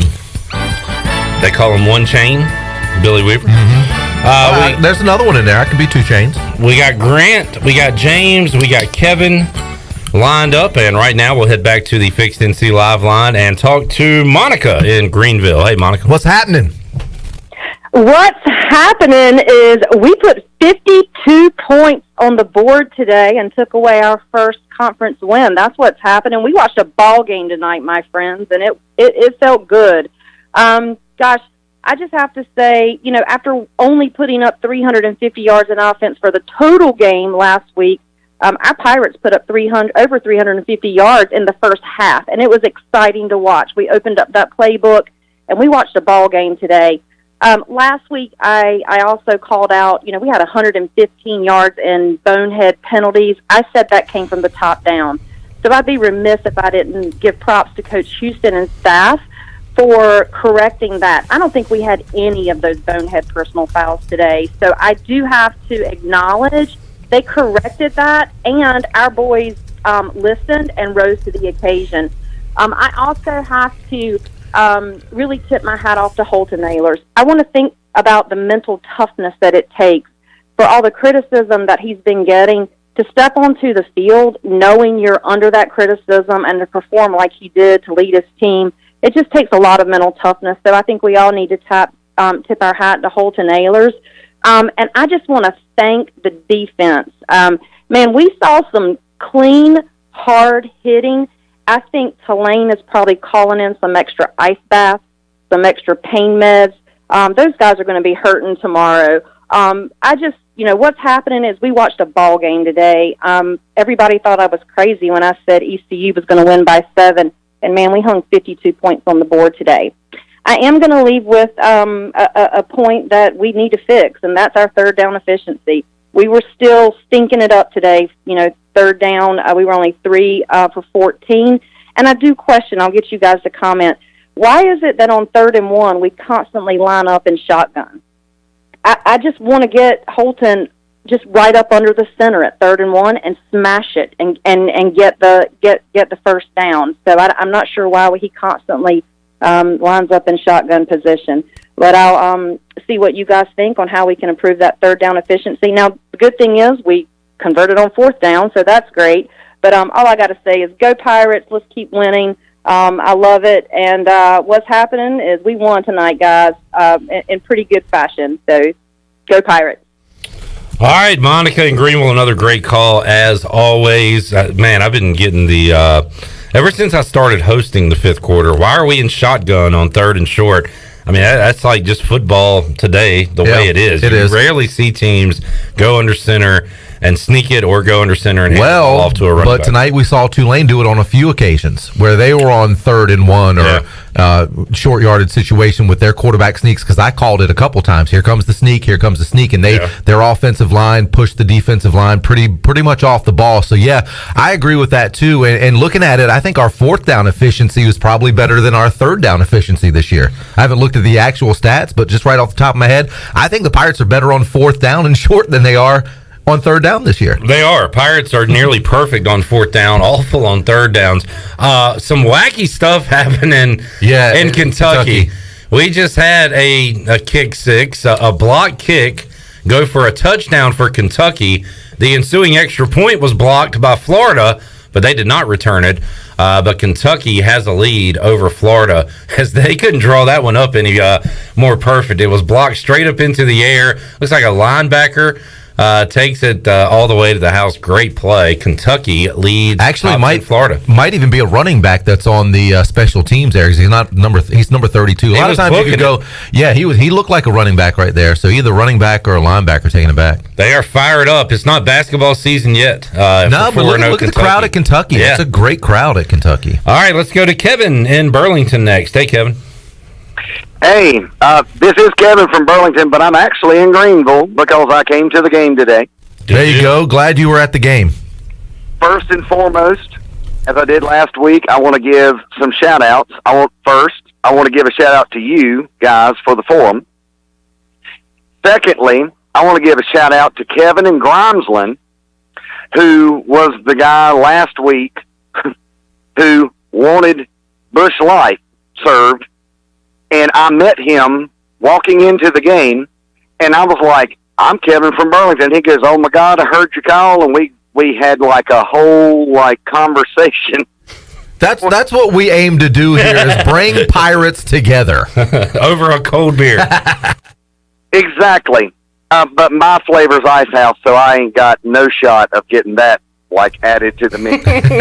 He's an Ice House man. Yes. Secondly, I want to give a shout-out to our team today. They played with such passion and such heart. I have never seen a defense. I haven't seen a defense like this since probably Skip Holt's days. They were hitting people. And I second Monica, and by the way, Monica, if you're single, we'll talk. Wow. All right. It's now the dating game. Hit people. Holton made great decisions with the football today, and we put up 612 yards of offense. And most of that was in the first quarter, to be honest. Secondly, I got to give kudos to Donnie Kirkpatrick for opening it up, and my call last week, I said he needs to run more out the pistol. They did run more out the pistol, and when they did, that opens it up for Holton to, do the run-pass option, and that opened up the entire playbook. So kudos to him. I just want to say, do you guys realize that we have a winning record for the first time in 3 years, currently. And we're on a 3-game win streak since 2014. Yep. And it was in 2014 was the last time we had a winning season. And this is the latest in the season. ECU's been over 500 since 2015.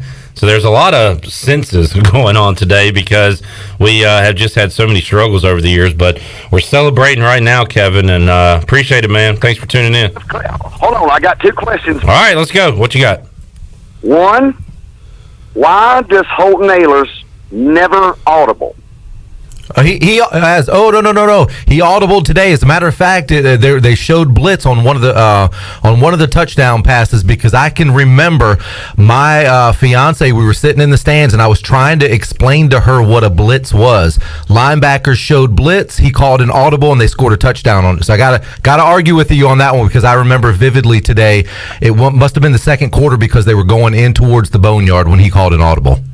And my last point is, why did we ever kill the "We Believe" chant? And I know you guys have some pull.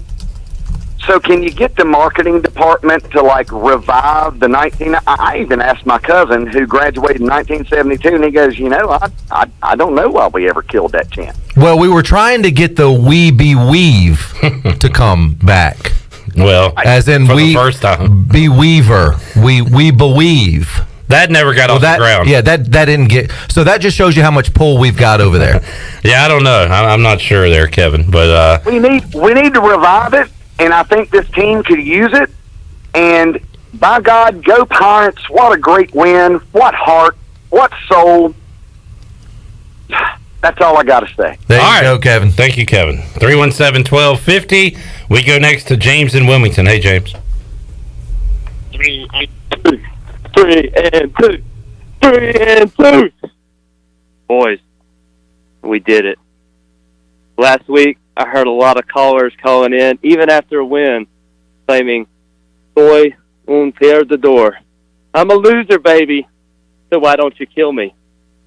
But like the great wordsmith Thomas Earl Petty wrote, even the losers get lucky sometimes, and even the losers keep a little bit of pride. And now here we stand at the tippity top of the conference, looking down upon the rest of these conference peasants, undefeated in conference play.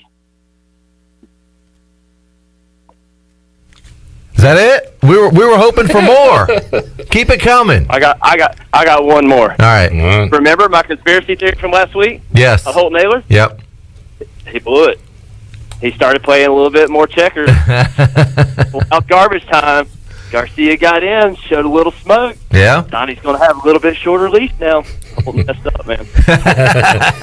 All right, James. Hey, competition's a good thing. You continue to bring it each week. We look forward to your new material next Saturday. I'll bring you something a little bit longer next time. I'm on family vacation. I had to come down to South Carolina and tell these South Carolina Gamecocks how lucky they were a couple weeks ago. Yeah, that's cool. I'll never tell a caller that his call is too short. James. Hey, South Carolina keep it tight. South Carolina didn't play well today either. All right, James. Thanks, man. They're a bad school. There is James. He has gone with Bob Seger references. He did a monologue from American Psycho last week and brought up some Tom Petty today. Didn't he do Phil Collins too? That was the American Psycho reference, I believe. Yeah. Okay. We go to Grant on the way back to Richmond, Virginia. Hey, Grant. Hey, Clip. What's up? The Pirates got a big win, driving back. Love listening to y'all after a big win. Finally got to see City Speed, Keaton Mitchell. The previous caller said that I agree with the same thing they said, like on 3rd and short, 4th and short, Holton will be in shotgun, but he needs to be in under center because he could have probably done a lot more 3rd down. Also, the defense was laying the boomstick on them today. They were flying the boomstick. Yeah, they were flying around the football too. When they weren't making big hits, guys were swarming around the football too. So they had a heck of a game. All the guys on defense, Shaquan McMillan again. I mean, what can you say about him? He's got interceptions in 4 straight games. I think he's got 11 career interceptions, 3 or 4. Yeah, I'll have to look it up. I think it might be 4.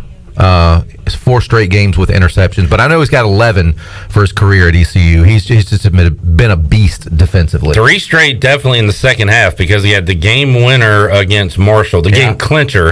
He had the pick 6 that really was the difference in the game against Charleston Southern, and then one late in the game today. So Jaquan McMillan has been awesome. Nice Scotty Moe City Speed reference there too, Grant. I caught that, so good stuff. Thanks for joining. Hey, Gerard Stringer, I should say, awesome today. He had I think 2 I can remember right off the top of my head, probably 3 really big hits that he had this afternoon. Jira Wilson's name called a lot today, really for the first time this year. He was a playmaker last year, so really just hats off to this team. Great team win, complimentary football. You love to see it.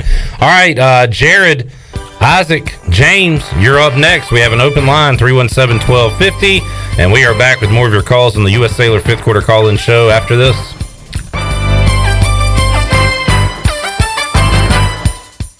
Hello, Pirate Nation. This is Jamie Cuccinella, inviting you and your family to come by Cuccinella's Pizzeria and Italian Ice. Cuccinella's has been serving our special family recipe New York-style pizza since 1932. We think you'll taste the difference in just one bite. When you come in for a pie, don't forget to try our house-made Italian ice or gelato. We make small batches every day from scratch with all fresh ingredients. Cuccinella's on Old Tar Road across from Plant and Sea, Cuccinellas.com, and on Facebook and Instagram. Here with Mike Mullis from Fixed NC. And Mike, you were telling me the other day, people ask you all the time, I didn't know you did that. What does that mean? You know, anything that involves property damage repair, call us first. If it's your crawl space, you've got interior humidity issues, a water loss, your ice maker line breaks, obviously fire and smoke, everybody knows we do those, but anything that involves interior or exterior property damage, we're your repair experts. Mike, how can everybody get in touch with you? 252-999-0001 or fixednc.com. Hey Pirate Nation, be sure you have the best comfortable shoes this tailgate season with a stop at Flea Feet. This is ECU alum Chris Lunyon, owner of Flea Feet of Greenville, and we provide solutions through one-on-one service to runners, walkers, and everyone in between. Flea Feet has the tools and technology to get you on the right shoe, including a 3D foot scanner that measures arch height, width, and more. Come visit us on Greenville Boulevard in the public shopping center right near the stadium. Be sure to run with us on Facebook and Instagram. Flea Feet, we run for you. Go Pirates! Do you suffer from allergies, asthma, or any other sinus problems? Perhaps professional cleaning of your air ducts could help. Family owned and operated in Winterville for over 22 years, Carolina Quality Air was the first certified duct cleaning company in Eastern North Carolina. From residential to commercial, they can handle any size job, big or small, including our studios here at Pirate Radio. Carolina Quality Air uses a sanitizer that kills mold in your ductwork and over 100 viruses, including the coronavirus. Visit them online at CarolinaQualityAir.com. Every team knows that the two-point play can be a winning move. That's why I'm here. State Farm agent Timothy Sawyer and my team are here to help you go for two by combining your home and auto insurance. It's a great call that saves you time and money. So go for the win and score some savings by combining your home and auto. It's just another way we're here to help life go right. Call me, Timothy Sawyer, at 493-0002 today.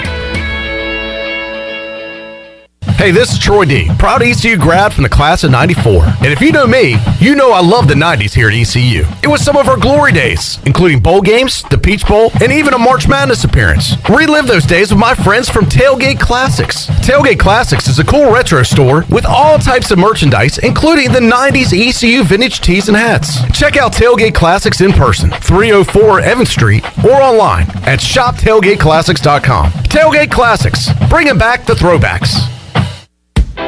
The Buccaneer Music Hall is your beacon of music in the land of Pirates and ENC. Open 7 days a week from noon until 2 a.m., the Buck features live music every night of the week. Tuesday is karaoke with DJ Captain Morgan. Wednesday is acoustic night. Thursday is the DJ dance party. And Friday and Saturday nights, it's live bands. Check out the Buck's Facebook or Instagram page for more information. The Buccaneer Music Hall. We'll see you at the Buck. It's bow time. We put a whole lot of love into a Bojangles sausage and egg biscuit bundle of joy. First, we coddle our fluffy scratch biscuits until they're softer than an only child. Then we shower sausage patties with bold seasoning and genuine compliments. And finally, we tuck that food baby into a warm blanket of fluffy egg. Get 2 sausage and egg biscuits for just $4. Because if it's breakfast time, it's bow time.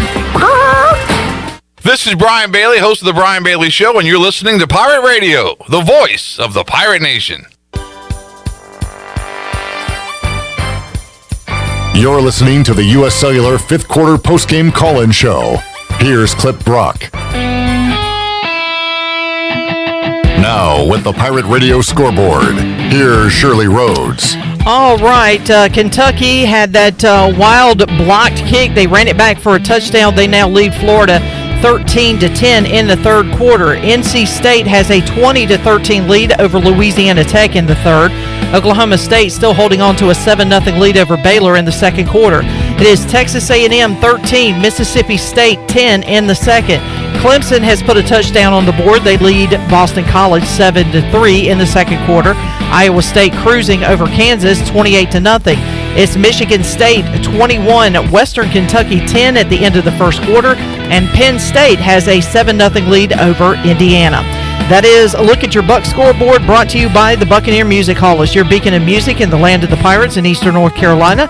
Open from noon until 2 a.m. with live music every night and food trucks during the day during football season. Follow the Buck on Facebook and Instagram for an updated schedule, and we'll see you at the Buck. Now let's head back into the U.S. Cellular 5th Quarter Postgame Call-In Show. Here's your host, Clip Rock. All right, back with you on the U.S. Cellular 5th Quarter Call-In Show. We have lines locked and loaded. Elvie on Facebook Live saying, when is the last time ECU scored 52 points? Well, Elvie, you got to go all the way back to the last game of last year. They put up 52 against SMU. I was thinking it was a lot further back, but looked up last year, and they scored that in that breakout performance against SMU, which we've been asking, and it's not a magic formula. They open that day and can reopen it at any time they want. But hey, when are we going to see that again? That offensive explosion, we saw it today against Tulane. Yeah, and I think a lot of fans thought when they, the way East Carolina ended the season last year, that would carry over to the start of this season. That's just not necessarily how that happens. It doesn't work that way. And, especially when you play a team like Appalachian State. Right. If we'd have played a weak opponent, it might have carried over. Oh, absolutely. And that's the thing. That's the thing I've said about college football that I don't like, is that there is no preseason. There's no scrimmage games. You go right from scrimmaging yourselves and not really knowing, not being able to feel the real speed of the game, get real hitting in. I mean, you can go live in practice with hitting, but it's still not like game speed. It's not. So, when you come out against a team like Appalachian State, it's tough. So, not having those scrimmage games, not having that kind of tune-up at the beginning of the season is always tough. Not saying that's an excuse, but hopefully the Pirates have finally hit second gear. All right, Kevin, James, didn't we just do this? Yes. Isaac, hang on. Let's go to Jared in Washington, D.C. Hey, Jared. Hey, guys. How are y'all? Great, man. You know what? It's a great night. Pirates came out, played great. That defense looked phenomenal. I know it got a little dicey in the third quarter, but you saw a fierceness that I haven't seen in a long time. Those hits, you could just tell Tulane, when they were getting hit, they felt every hit on some of those big ones. And Jaquan McMillan is just insane. Anytime the ball goes his way, there's a chance that he's catching it and he's taking it the other way.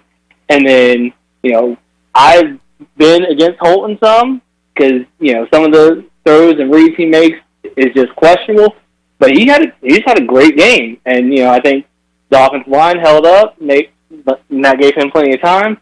Mitchell having a run game just gives Holton a whole nother chance to really do what he does best, and that makes the big throws and, run the ball when he gets a chance. Omatosho, he's starting to become that true breakout wide receiver.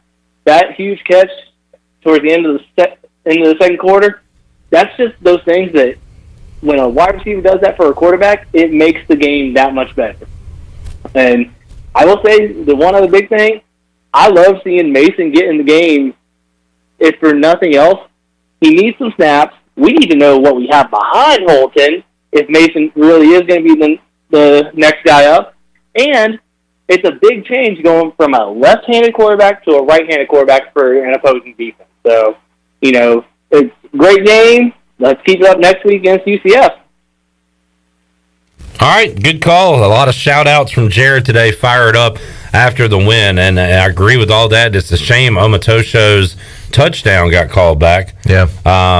Because he did have some nice catches today, a big-bodied wide receiver. Shout-out to, and one particular play in mind where Malik Fleming gives up the catch but immediately attacks the ball, and they called it they reviewed it for a fumble. It was a clear incompletion. He made a good play on that. It's nice to see these corners attacking, and Jaquan McMillan, 4 in a row with interceptions, as you said, Weave, and just playing great. A lot of kudos going around today. Yeah, and Jared saying something about the wide receivers, Omatosho being one of them. CJ made some tough catches. Those guys made catches with defenders on them today, and that was nice to see. And I agree with Jared as well. It was nice to see a little change of pace when you put Mason Garcia in, because it forces the defense to have to get another look. It forces the defense to have to make adjustments defensively, and I think that can only help the Pirates. 317-1250. Let's go to Isaac in Greenville next. Hey, Isaac. Hey, Cliff, how's it going? Great, man. Good. Hey, I still, like the last guy said, we had a strong win tonight. Defense played good. The only thing I have to say is that offensive pass interference, I think it was second or third quarter, it was complete. That shouldn't have been offensive pass interference. That should have been down at the 1 yard line. But other than that, Pirates had a great game. What do you think about it? Yeah, I think there were 2 pass interference calls against East Carolina. One defensively, of course, was on a 4th and 7 that ended up being a pass interference call on the if you were to the upper deck side on the sideline. If you remember that, it eventually turned into a touchdown. I missed that one, but I saw people complaining that it might have been terrible. Uncatchable. Yeah, well, I think that too, and it was questionable whether it was pass interference, even if the ball was catchable. It looked to me, from sitting in the stands and watching the replay on the Jumbotron, that it was an uncatchable ball. They called it a pass interference, and then, of course, Tulane ended up scoring on that drive. That was a 4th and 7. That would have been a turnover on downs instead of a touchdown. So that was a big play defensively that went against East Carolina. And then I agreed with the offensive pass interference. That was questionable as well. So there were 2 big calls that got a lot of boos in the stadium from the fans. All right, Isaac, anything else? No, actually, one more thing, okay? One thing that we always do, okay? All right. 1, 2, 3, go Pirates! All right, we'll leave you on that one. Y'all keep the party going. Thanks, Isaac. Appreciate it. There's Isaac in Greenville living it up after a Pirate victory. 52 points tonight rolled up, 29 for the Corey Glores. 317-1250. James is in Fuquay Arena. Hey, James. Good evening, gentlemen. You fellas do a fine job. Thank you, sir. Appreciate that. I was thinking perhaps you should wear blazers, purple blazers. Well, I've got my gold chain on. Isn't that enough? I got a thick gold chain on now in celebration of the Pirate victory. Yeah, well, something to consider down. I have 2 words. I told Shirley I'd be brief. Physicality and, well, this isn't one word, but open field tackling. Thank God. Or just tackling. Tackling's good. We'll keep it to one word. Open field. Coming up on the screen passes is the anticipation is something we haven't seen before.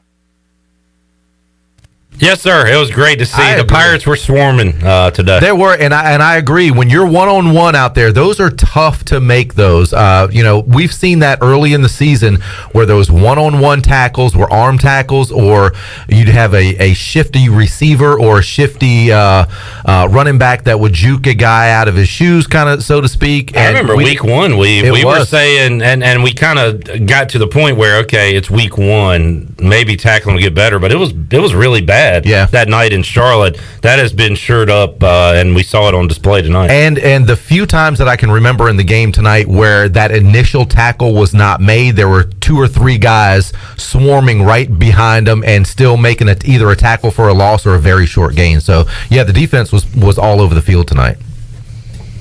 All right, James. Well, I'm going to hang up and rip into the last 7 seconds of what I said. Good night. There is James. Brief tonight. Thank you, James. 317-1250. We go next to Kevin in Grimesland. Hey, Kevin. Kevin? Kevin? You want to try Joe in Greenville next? Hey, Joe. Hey, how are y'all doing? Good, man. Good, Joe.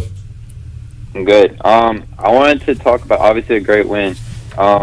The difference between last year at Cincinnati, when Cincinnati scored really late, and Coach Houston had to talk to the coach at Cincinnati, and then tonight when we scored with less than a minute left, or about 1 minute left, because it seemed like him and Houston and Fritz talked to each other after the game. I didn't know if y'all had an opinion on that. I didn't really think about that, Joe. I do remember saying last year. I mean, I didn't. If you're just playing your regular offense and you're not rubbing it in, dancing and stuff, I don't really care who scores late and what the score is. So, I don't. If Mike Houston had a problem with the last year, then I'm not on the sidelines. Maybe there was a reason to have a problem with it, but I didn't care one way or the other. And I didn't think about it today, Joe. Are you saying that there was an icy exchange at the end, or they talked, or what are you saying? It didn't look icy. They just talked for a while. I think Houston had his arm around him, and they were talking about something. Yeah, and it may have been a case where he was like, look, we were just handing the ball off.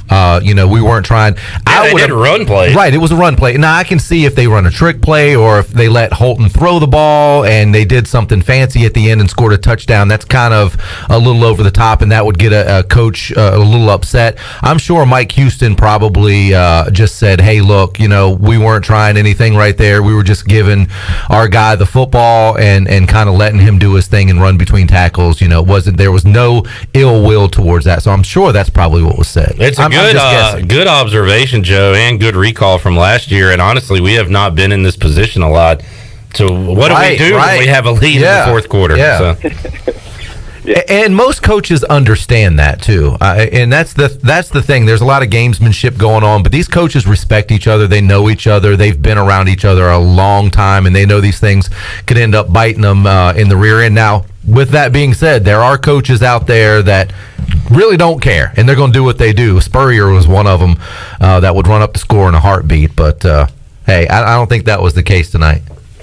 Yeah, I don't think so either. I appreciate y'all. First 3-game winning streak since 2014? Yes, 2014. Okay. Wow. All right. Thank y'all. Uh-huh. All right, there is Joe in Greenville. We got open lines for the first time tonight, 317-1250 if you want to jump in. We got a Kentucky interception on Florida, 13:45 left to go in the fourth quarter. At number 10, Florida is in some trouble, down 3 to Kentucky. We'll keep you updated on the Buccaneer Music Hall scoreboard and more of your calls when we return on the U.S. Sailor fifth quarter call-in show after this.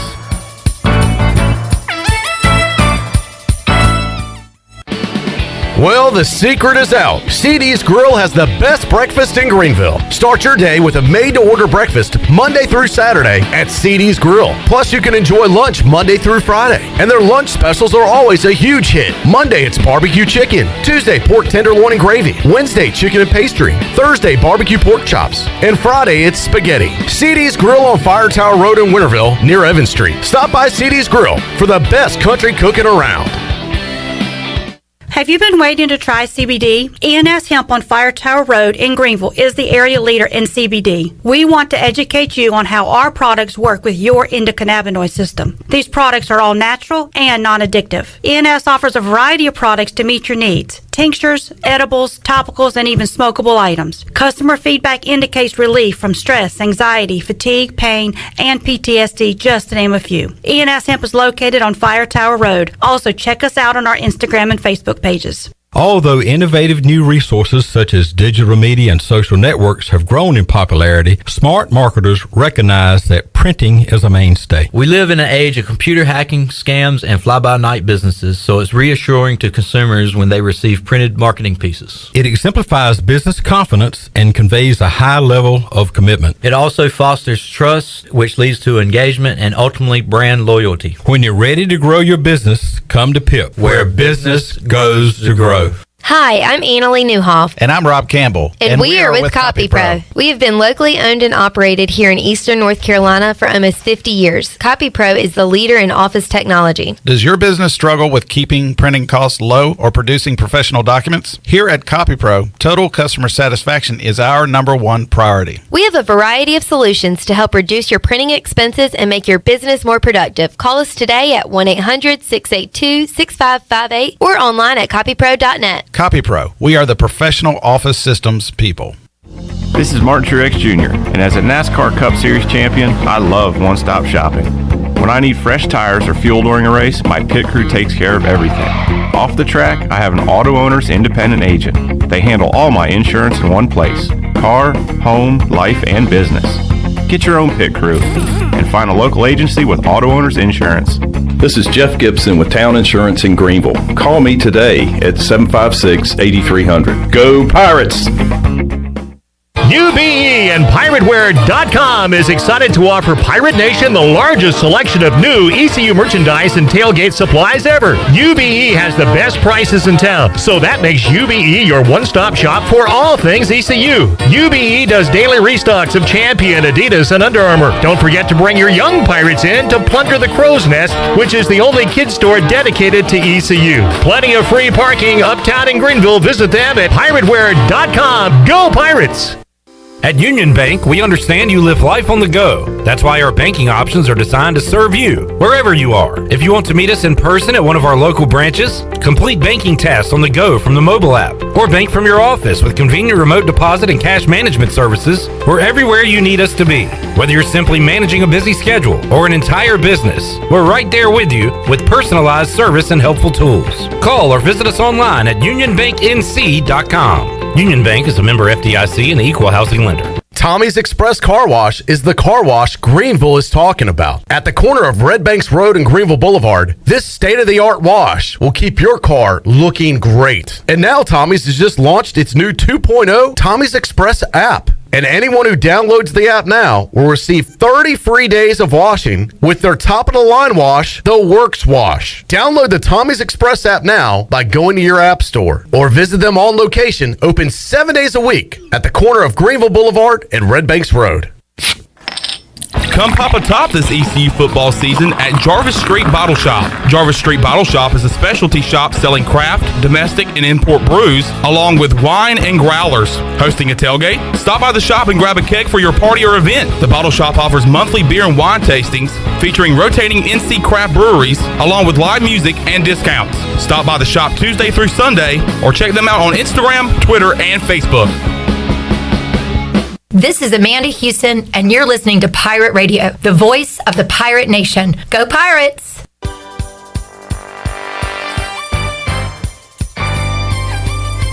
You're listening to the U.S. Cellular 5th Quarter Postgame Call-In Show. Here's Clip Brock. Back with you on the U.S. Cellular 5th Quarter Call-In Show. East Carolina 52, Tulane 29. Pirates have a winning record at 3-2, 1-0 in conference play. Kyle in the Grange earlier, he's not saying, he's just saying there's no divisions. Top two teams go to the championship. Good point. You got UCF losing and Memphis losing, and why not us? Why not now? But he had ECU losing to Cincinnati because he said the top two. Well, I guess not necessarily, because he said the top two, and I just assumed that he thought, because he said we would play Cincinnati again. Yeah, win or lose. That's true. I'm sorry, my bad. I was just thinking, well, the last game of the regular season weave is to determine who hosts the championship game between ECU and Cincinnati. Yeah. Boy, the way things can change quickly around here. All right, Philip. I know, right? We're winning a national title. Philip, Charlie, Steve. Hang on. Let's go to Johnny D in Emerald Isle. What's up, Johnny? Cliff, come on, guys. John, the Broncos are 3-0, man. But you're going to be 4-0 tomorrow, baby. What's up, Johnny? Look, I am so glad that Billy Weaver, two Washington Reds, again, whatever you call yourselves now, are together.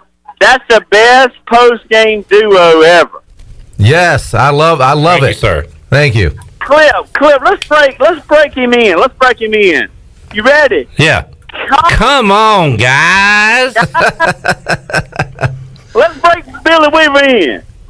Come on, guys. Come on, guys. Billy, man, you are refreshing, man.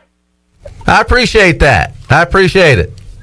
It's refreshing to see 52 points on the ECU scoreboard side. Amen. That's refreshing. Yes, sir. Let me tell you something, man. I was down. I called Shirley last week, and I hung up at the last second because Captain Bill was called in, and everybody had told the obvious. But I told Shirley tonight, when I saw Coach Houston patting helmets on the back, linemen, running backs, defensive guys, man, when I saw that in the first quarter tonight, I said, we're going to win this game. We got something going on, man, and we need to stick behind Coach Houston. We put it on their butt tonight. We really did. And I'm so proud of those guys. A lot of people get down when, the ship starts sinking, but first people get off a ship is Rat. And I tell you what, man, Pirate Radio rocks. And Billy, glad you're part of the show, man. Hey, man, I appreciate it. I'm absolutely tickled to death to be a part of the show. We've had so much fun. Win, lose, or draw, man. It's always a blast here listening to the folks call in on the fifth quarter call-in show because, like I said earlier this year, when people call and complain and people would tweet out things, man, I feel bad for you guys that you got to listen to that. No, I like it because even when people are griping and complaining, it at least means that they care and there's no empathy in the program. That's right. Yeah, I don't know if you heard last year, they had an interview with Jerry Jones, Cowboys. And they said, Jerry Jones, you haven't done anything since 1999. Doesn't that keep you up at night? And Jerry Jones said, you know what would keep him at night?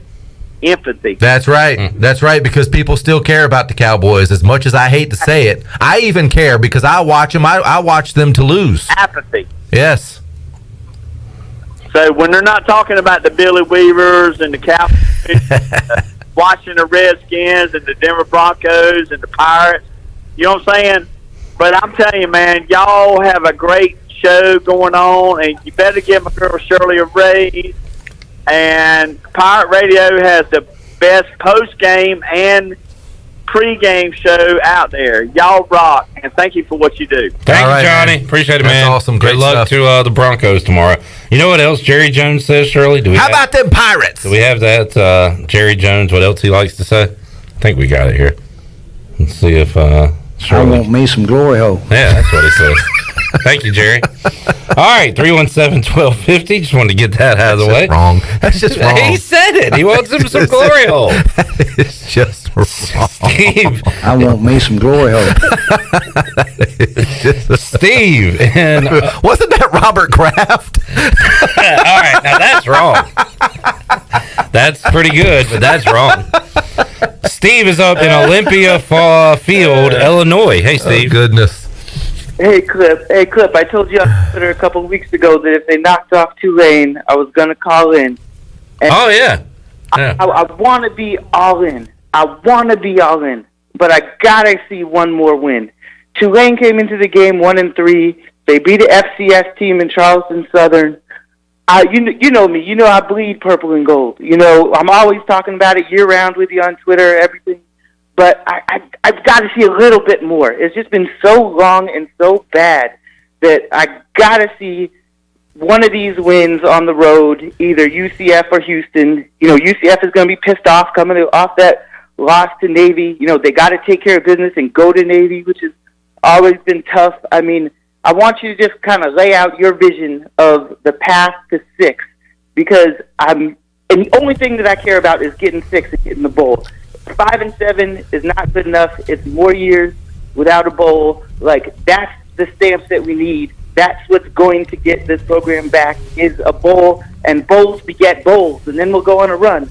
But lay out that path to 6 for me, because I want to be optimistic, but I'm just not seeing it. I'm still watching every week, but I'm just not seeing it. You know what I mean? It's just. All right. Well, Steve, you tweeted me today, and so you were. I think you're being a little reactionary to what happened today with Temple beating Memphis. Maybe that was an upset. Maybe it's a blip on the radar because you said you have East Carolina beating South Florida, ECU beating Navy. Which, by the way, do you have that as a loss now since Navy won today? I mean, it's not going to be easy. I'm still gonna keep that in the win column, but like, where are you getting the other one? Is it?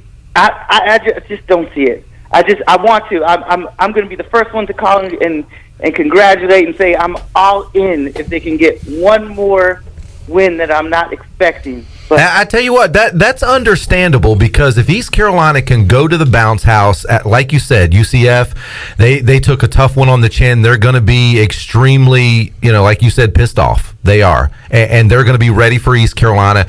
Going on the road in the American has always been a problem for East Carolina. If they can go on the road, they can squeak out a victory however they may do it. And it doesn't make, this is one of those things that they go to UCF and they win ugly the way they won against Charleston Southern, people will be ecstatic. They don't care. You win that one however you can win it if you can do it on the road and win 4 in a row. And then I think your question is answered right there. But that's a tall order. It's going to be tall order next week for East Carolina to go on the road at UCF. They've got to enjoy this victory tonight, but they got to get right back to work tomorrow. 100%. If they go to UCF and get the W, I'm all the way in. All right. All right, Steve. Thanks, man. And look, again, the easiest path to 6, none of it is easy because everybody's practicing and trying to win and playing their best, but clearly the easiest path is Navy later on this year, South Florida on a Thursday night here, and Temple.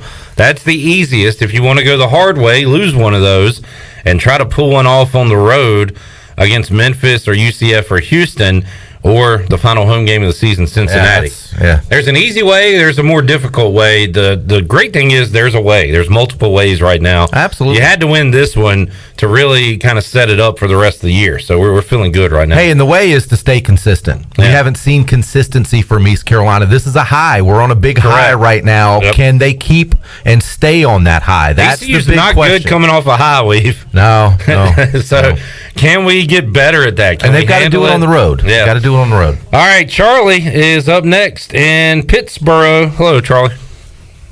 Hey, Cliff. Hey, Billy. What's up, buddy? I tell you what, it was a bad day to be a Cold Beer or Corey Glory in Greenville, North Carolina today.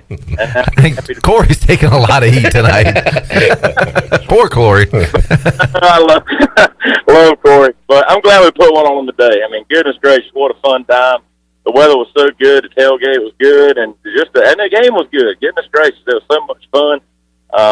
The crowd that was there was engaged and angry at times, with officiating and just everybody was there and engaged in the game, and it felt like Dowdy Fickle. It was a lot of fun, and one thing I want to call out in particular is the ferocity that we saw on the defense tonight. People were flying around, people making big hits, and that's how it should be when teams come to Dowdy Fickle. When teams come here, they should have to get hit. And there were some boys on the green waves that got hit tonight, and that made me happy. So I'm stoked. I'm happy tonight. Let's go down there to Orlando next weekend and put one on Mickey Mouse. I'm ready. Charlie's fired up. Great intensity on that defensive side of the ball. And a previous caller, I meant to bring it up. I'll go ahead and give Blake Harrell some kudos now for the defensive performance and his guys out there. But he said something last week that I don't know if it was just fan service, Weave, but I love to hear it. He said it's nice to be somewhere where it's not just that you win, but it's how you win. Absolutely. Fans care about how you win, and he acknowledged that last week wasn't good enough. Absolutely. And I think that's great to hear the coach say, and, man, his defense played like it today. I agree with the comment about playing with ferocity. That was good on East Carolina's part. They made some big hits, and they didn't make any stupid hits. There were no targeting calls. There was no questionable calls. Boy, that was refreshing. It was very refreshing. These guys were making good, solid football tackles. They were making good hits. They were making clean, hard-hitting plays that, at times was knocking the wind out of guys. guys in Tulane. Good thing is nobody from Tulane that I could see got hurt. The guys, there were guys that were sitting on the ground for a while, but they got off and they ran off on their own power. But that's just good football right there, and it was nice to see. All right, 317-1250. We go next to Philip in Burlington. Hey, Philip. Hey, how you guys doing tonight? Doing good. Psych, it's Nathan from Graham. My one question tonight is, what do you guys think about the game? Well, it was fun. It was fun. All right, let's go to the next one. Kevin is up in Grimesland. Hey, Kevin. Hey, what's going on? What's up? First thing I want to say is I believe. Thank you. Oh, goodness. Thank you. Listen, we're starting the trend. No. Yes. Yes. Yes. All right, I believe. I believe. All right, so, I'm pumped about the defense. And, if you look at the depth chart, we've got a lot of sophomores, we've got a lot of freshmen, and, a couple of juniors. We're not going to be losing really that many next year. And I really think that our defense has the potential to be the best defense we've had in the 2000s. I really believe that. These guys are just flying all over the place. And, we got some games that, kind of makes you kind of cringe. But when it comes down to it, these guys really step up. I was really happy to see the hard hitting tonight. Other than that, it was a great game. It was just exciting the whole way through. I was happy to see that. And cool, I want to also give a shout-out to one of the early callers, Kevin. We actually met outside and had a long conversation. And so I'm going to go ahead and say again, like I said last week, we need bush lattes in the beer garden. And for my man, we need some ice out. There you go. Right. A bromance has ensued at Dowdy-Ficklin Stadium. The Kevin brothers. That's awesome.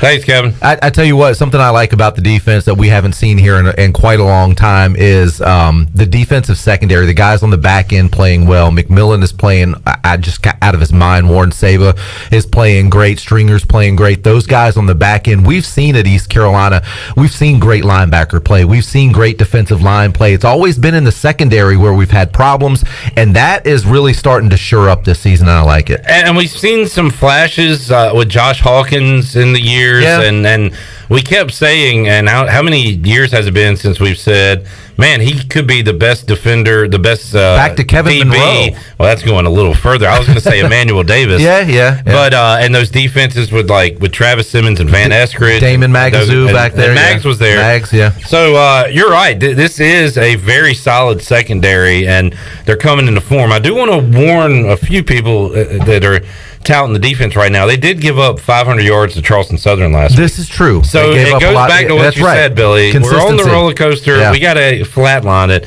A good point by another Kevin. What's up with all these Kevins? Kevin on Facebook Live says could they have called targeting, being that replay was not working until mid-fourth quarter. That's a good point. Maybe they said don't call targeting because we can't review it. Yeah. So I didn't remember any hits that seemed very questionable with targeting, and that was from just inside the stadium. So but it looked like a very clean played ball game tonight. All right, 317-1250. Let's go to B. Pays in Greenville. What's up, Pays? Hey, I don't know if somebody answered your Memphis question earlier, but Patrick Pinckney had 94 yards and Jonathan Williams had 48 yards that game. Oh, good call. Patrick Pinckney had how many? 94 yards. Good God, I don't remember that rushing performance. And Jonathan Williams had 40, I think it was 46. 40. And then Chris Johnson had a million? He had 301. Good God, 301. There you go. Thanks for the stat on the UB stat sheet, Pace. That's 301. Now, I'm going to tell you who Jaquan McMillan reminds me of. Now, I'm going to go back a little further in the 90s. It's Forrest Foster. Yeah, that's a good one. Yes. Yeah, he reminds me a lot. Their size is comparable. He reminds me of Forrest, one of the Hart twins, size-wise, and that is a ball hawk. So that's the kind of the ones. And even you can go back to Emmanuel McDaniel, who was in the played in the NFL. Played a couple Super Bowls. So that's who Jaquan reminds me of. That he's a ball hawk. He's physical, and he's not the biggest in stature, but he's he goes after it. So, but Forrest, when I was looking at him today, I was watching the game today, and I told somebody, I said, that's Forrest Foster Jr. right there, because that's how Forrest was. He wasn't the biggest guy in the world, but he was a ball hawk, and he was physical and went and got it. Makes the big play at the big time too. He has the last few weeks. Absolutely. Because even when the defense was in that kind of bend but don't break mode where they were giving up a lot of yards in between the 20s, they were coming up with some big plays, and especially with McMillan at the end of that Marshall game coming up with a big pick. Yeah, because that last interception, McMillan, he went up and got it. Like, yeah, he got a little vertical on it. He went up and got it. So he had some hops on that last one. It was good to see the offense. Good to see the offense opened up today. And it looks like I said. I think everybody said it just looks like when they have a little bit of pace to them, they just do so much better. I thought Holton played well. I tell you, when Holton can learn, which he knows how to do, but when he can learn how to, instead of handing it off to a wide receiver on an option sometime where he keeps it and keeps going, because there was a couple times today, instead of handing it off, if he would have kept it and just went around the other corner, he was wide open. He was wide open. A couple of times they got stuck, a 1 yard gain or a less gain, but if Holton would have kept it, he'd have been gone. So, but it was good. Garcia looked good on the throw. He's definitely a big physical guy. But it was good win today. 3-2. UCF. You got to think about it. I mean, Memphis has lost 2 in a row to UTSA, and who Memphis lose to today? Well, they lost to Temple today. UTSA is actually decent. I don't know if Temple's decent, but yeah, those are 2 shaky losses. Yeah, Houston's a pretty good ball club. I couldn't tell anything what they did with Tulsa. I don't know if Tulsa's that good. I don't know how they are, but the one thing about it, fellas, if Cincinnati does run the table and gets in that top 4, just go ahead and write ECU a check, because we're gonna get some money out of it. Yeah, that's the big thing right there. And you know what? If you can't beat Cincinnati at home, the next best thing is to have them run the table. Yeah. As the North Carolina A&T coach said, bring me my money. Yeah, so I appreciate it, fellas. Y'all have a good one. All right, now. There is B-Pays joining us. We got James Mason, and we're going to try Cameron again as he's trying to get in and get his call in. He's had some phone issues the first couple of times. Hopefully he borrowed a significant other's cell phone. He's on a landline, maybe. There you go. All right, 317-1250. Not sure. We got more to go on the U.S. Cellular 5th quarter call-in show. Pirates 52, Tulane 29. Back with more after this. Pirate Nation, the newest sports bar is Quarters Bar and Grill, offering gourmet burgers, hot dogs, and wings with unique flavors Greenville has never seen. Pirates like to drink too. Quarters Bar and Grill offers a selection of 10 beers on tap and over 50 different craft beers. Come check us out at Quarters Bar and Grill, open Wednesday to Sunday, 11 to 11, located at the shopping center next to Krispy Kreme. Check us out on Facebook and Instagram and be on the lookout for Quarters Cash hidden around downtown Greenville. Quarters Bar and Grill, the plunder never tasted so good. I'm on site at the Gavigan Agency, and you guys have been taking care of my home and auto insurance for years, but I've been noticing that's not all you do. First and foremost, Brian, thank you for trusting us to help you and your family with your insurance needs. And you're exactly right. We offer a full host of insurance products to help protect our customers' personal and business insurance needs. Let me introduce you to Nathan Brannon, our commercial insurance specialist, and he can tell you about some of the other products we offer. Great to talk with you, Brian. As John mentioned, I specialize in offering general liability, commercial property, business auto, and workers' compensation insurance to independent contractors, small business owners, and larger commercial customers throughout eastern North Carolina. As a graduate of East Carolina University, I am passionate about taking care of my fellow pirates. Wow, sounds like the Gavigan Agency can provide you just about any coverage a business owner might need. So give the Gavigan Agency a call today for any of your personal or business insurance needs and let them show you the benefits of doing business with someone who cares. There's no better time to drive away with a quality pre-owned car, truck, or SUV from Greenville Auto World. Greenville Auto World is your authorized rough country dealer. We specialize in lift and leveling kits along with custom wheel packages.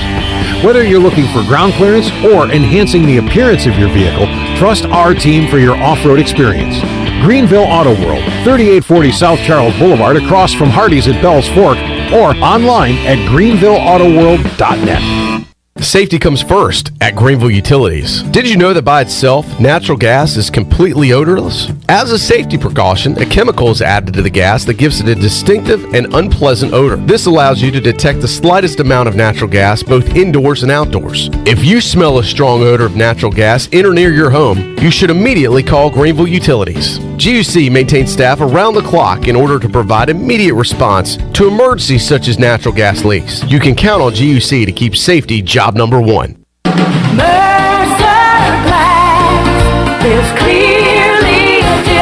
Hi, this is Todd Mitchum with Mercer Glass, Eastern North Carolina's most complete glass company. Mercer Glass specializes in windows, shower doors, auto glass, and mirrors. We can install or repair almost anything made of glass in your home or business. So give us a call at Mercer Glass. That's 752-5101. That's 752-5101. North Carolina State Parks is proud to announce that they have partnered with the Hometown Strong program. Our visitor centers are now equipped with public Wi-Fi to help kids with school. Remote learning has become a critical public health measure in maintaining social distance and continuing to educate our young people. Take advantage of Wi-Fi and a hike at Goose Creek State Park or a day trip to the beach and access remote learning at Fort Macon State Park. For more information, visit hometownstrong.nc.gov.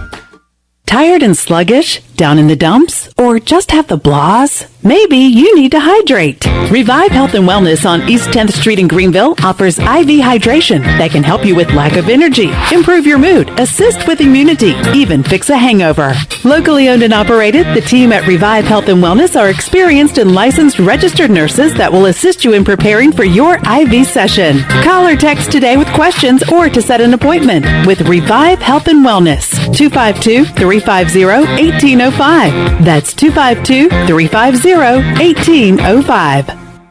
The Rick House, Eastern North Carolina's premier American-style restaurant and bourbon bar, has great specials throughout the week, like $10 Tuesdays. Get 8 traditional wings and a draft beer for just $10. Wednesday night is date night, 2 salads, an appetizer, a bottle of wine, 2 entrees, and a dessert for just $55. Friday is smokehouse night with the best ribs and brisket around. Saturday is Italian night, featuring all of our made-from-scratch pastas along with 2 glasses of wine. And on Sunday is the legendary brunch from 10 to 2. The Rick House, 710 Red Banks Road beside the bowling alley in Greenville. This is Mike Houston, head football coach at East Carolina University, and you're listening to Pirate Radio, the voice of the Pirate Nation. You're listening to the U.S. Cellular 5th Quarter Postgame Call-In Show. Here's Clip Brock. Now, with the Pirate Radio scoreboard, here's Shirley Rhodes. Well, Kentucky has the lead over Florida in the fourth quarter, 20-13. NC State leads Louisiana Tech by 14. The score is 34-20. Oklahoma State has a 14-0 lead over Baylor in the third quarter. It's Iowa State 38, Kansas nothing in the third. Mississippi State leads Texas A&M 17-13 in the third quarter. It is Clemson 13, Boston College 6 in the second quarter. Penn State has a 14-0 lead over Indiana in the second. Michigan State has a 28-16 lead over Western Kentucky, and Auburn and LSU are kicking off as we speak. And that is a look at your Buck Scoreboard, brought to you by the Buccaneer Music Hall. It's your beacon of music in the land of the Pirates in Eastern North Carolina. They are open from noon until 2 a.m. with live music every night. And now during football season, they have food trucks during the day. Follow the Buck on Facebook and Instagram for an updated schedule, and we'll see you at the Buck. Now let's head back into the U.S. Cellular 5th Quarter Postgame Call-In Show. Here is your host, Clip Brock. All righty. Thank you, Shirley Rhodes, the Buck, I should say. Buck. Shirley, did you give the score for the most important game going on right now? And that would be? UConn and Vanderbilt. No, because that's just a glorified pillow fight. Vanderbilt leads 17-16 in one of the worst matchups you could possibly come up with in FBS football. However, the most important stat is the Yankees and the Red Sox are tied for the last wild card spot. Well, that would mean they're tied for the first wild card spot. First wild card spot, whatever. It's a wild card spot. We have a chance for the postseason heading into the last day of the regular season. Wow. So the Yankees lost again, and the Red Sox won. And how about that? So now let me take a look at it real quick. Igo's Mariners are in a little bit of trouble. They need to win tonight. There's still a chance for a four-way tie, which is what I want. So you got all these teams have to keep playing each other like all into next week. So that's what's going on there. All right, Florida is driving. They are marching. Down 7, 4 minutes left to go. We will keep an eye on this one as the Gators have it now at around the Kentucky 30-yard line. So we got a good one going on and a good one we saw today, East Carolina. Go Gator. Thank you. Go Gator. Zach, Cameron, Mason, hang on. Let's go to James in Greenville. Hey, James. James, did you hang on? Nope.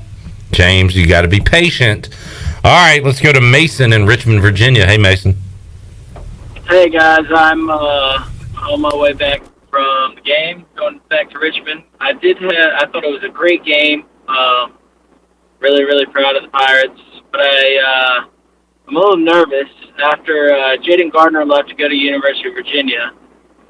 We haven't really seen a standout player in ECU athletics really since him, but now with Keaton Mitchell, I'm a little nervous that he could enter the transfer portal because he might be a stellar player. Should we be nervous about that? What do y'all think? About who entering the portal? Keaton Mitchell. Keaton Mitchell? Yeah. He's ECU's number one running back. No, he's just saying that, with Jaden Gardner leaving, he was afraid. You don't see as much in the transfer portal in that way in college football the way you do in basketball with that. And I think with the deal is, with Jaden Gardner, he was here, 4 years? Almost, 3 years, going into his fourth year, and he just wanted to go somewhere and win. I get that in basketball. I think Keaton Mitchell, I wouldn't imagine that that's going through his mind right now, because I think East Carolina's football program is on the upswing, and he is a star right now, and he's getting a lot of attention. I don't think that's something that's in the works. I don't think I would worry about that right now. All right. Well, thank y'all. Y'all have a great night. All right. Thanks, Mason. How about this? Chris on Facebook Live says he drove from Disney World to Virginia listening to Pirate Radio. I guess he means the pregame. Then he listened to the game and then listened to the postgame show, and he made it home. Thank you for making the drive bearable. That is awesome. Holy crap. Like, we're here all day. I assume people go in and out and listen to us some, go do other stuff. So we're on 4 hours on the pregame, sometimes into 3 plus on the postgame. But Chris did the all-day listen-a-thon on the way home from Disney World to Virginia. That's awesome, Chris. Thanks for tuning in, man. That is awesome, and that says a lot to be able to do that these days, because I can remember the days of driving long trips down to Florida and places like that, and then you have radio stations go in and out, and you have to find your station or a sports talk radio or something. Now you can listen to... With the internet, with YouTube, with Facebook, it's a lot easier. Just plug your phone right in and go. That's awesome. Thank you so much, Chris. All right, let's go to Cameron in Greenville. Cameron, how's your phone? It's doing better. It's doing better. I don't know what the heck happened to it. I had to take the SIM card out. I messed it up, but it's working now. I can actually call people. All right, good deal. What's up, buddy? Yeah, but how about them Pirates? I'm calmed down now. I was hyped earlier, but I'll just say this: it's entirely new season now. Being 3-2, 1-0 in conference, it's an entirely new season. We got a chance to go out and take it. Now it's just a matter of if we go out and take it. These next 2 games are going to be tough. Maybe we can sneak a win out. I'm more confident maybe in UCF since they lost to Navy somehow today. But it's just the sky's the limit for this team. This program has really turned a corner, I believe, because, in the past few years, we've got some hype around us. We'll go into a game like today when we play Tulane and we'll get the boots knocked off of us and we'll get killed. Well, we turned the page today and we were the ones knocking and destroying Tulane today, and I'm so proud of this team. I'm not going to talk anything about defense, offense. I'm just so proud of this team. We're still a young team. I think that's what people aren't realizing. Our defensive linemen, freshmen, and sophomores, we're still a very young team. Running backs, freshmen. What Mike Houston's done with this team, taking this program from the toilet. I mean, what Jeff Copper did to this program is just unforgivable.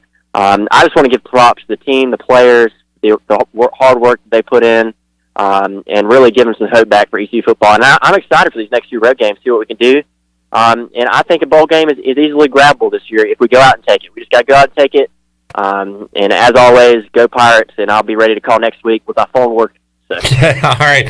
Cameron, thanks, man. Appreciate it, as always. There's Cameron calling in. I'm excited about these road games, too, because I don't want to say house money. Like, you don't just want to go out there and lose them and you feel good about it, but I actually feel like they can play with these teams now after today. And if you don't, all right, well, we'll just come back home, win a game, get back to 500, and go for wins 5 and 6 beyond that. But a huge opportunity here coming up these next 2 games on the road, Weave. Well, I think everybody's in the same boat with expectations and goals for the season. This is season number 3 under Mike Houston, and everybody wants to say, okay, we don't want to set a record for futility. If East Carolina has a losing season this year, I think it's a record for losing seasons for East Carolina. I think it would be, 7 in a row or something like that. East Carolina hasn't been to a bowl game in what seems like forever. So I think everybody's in the same boat with expectations and wants and desires. Nobody is expecting this team to go in and be in the college football playoffs or in a major New Year's Day bowl game. We just want to go to a bowl game. 6 wins. That's not a lot to ask for, and just to know that the program is headed back in the right direction. All right, 317-1250. Zach is up in Raleigh. Hey, Zach. Hey, guys. Thanks for taking my call. I just want to say, first and foremost, if you haven't renewed, you need to renew your Pirate Club membership now. Get all your friends on board. Mike Houston, he has turned the ship. Very excited about today. You know, I walked into the bathroom after that first quarter, and that was the most complete quarter of football that I've seen in probably 7 years. And it was just a breath of fresh air. You know, I know everybody's, hyped up and everything like that, and rightfully so. Huge win for our program. It shows us that we're competitive again. We need to have a huge crowd for that October 28th game on Thursday night. Yeah, it sucks it's on Thursday, but we need to get people out there. But I will say, I think we were 3 of 14 on third down, and I don't know if anybody's pointed this out yet, so forgive me if I'm repeating something that somebody else has already said. But 3 of 14 on third down. Yeah, we'll be able to beat the Tulanes and hopefully, the Temples and the UCS or USS of the conference, excuse me. But in order to compete with the big dogs, that third down is it's got to be better, third down percentage. So I know that Donnie said in his presser the other day, that they have pointed out that, but it didn't seem like too much had changed. I also did see that Donnie got a bigger T-shirt this week, so to Donnie. I just want to know you guys' thoughts. Well, we've talked about it because we said if you can pick up 4th downs, who cares about 3rd downs? But no, seriously, like 30% going into today, that percentage gets even worse now after today's performance on 3rd downs. I do think they did a better job on 1st and 2nd downs, right, third and manageable, which allowed them to get some 4th downs. So, no, that 3rd down is still ugly. It's going to be masked, and for good reason, because they picked up all those 4th downs today, but it's still a major issue. Yeah, and Clip, you just hit it on the head. That's a little bit deeper dive into that 3rd down situation, because the 3rd down situation has been bad all year, but it's been 3rd and 9, 3rd and 12, 3rd and long situations. I noticed that as well today, that they were 3rd and 3s, 3rd and 4s today, and then you're a 4th and 1, 4th and a half a yard, and things like that, and they were picking up that yardage. So I think they've progressed. It's kind of a hidden number there in the 3rd down category, but that's still a concern. And when you look at the stat sheet, that's going to be something that's going to continue to be a concern for East Carolina. They've got to get that 3rd down situation taken care of.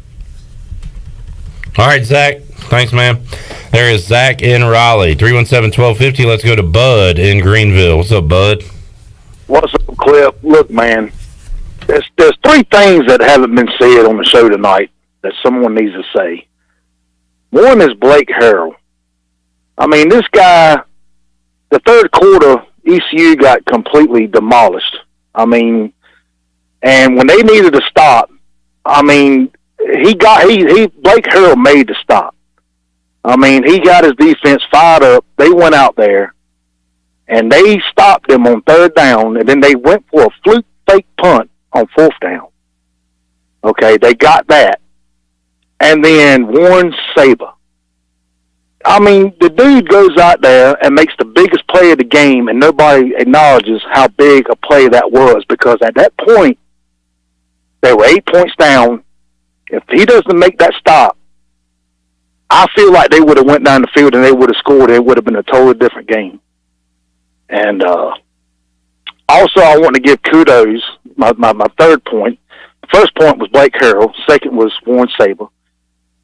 But Mike Houston was able, this is something we haven't seen from him, is being able to make adjustments on the sideline.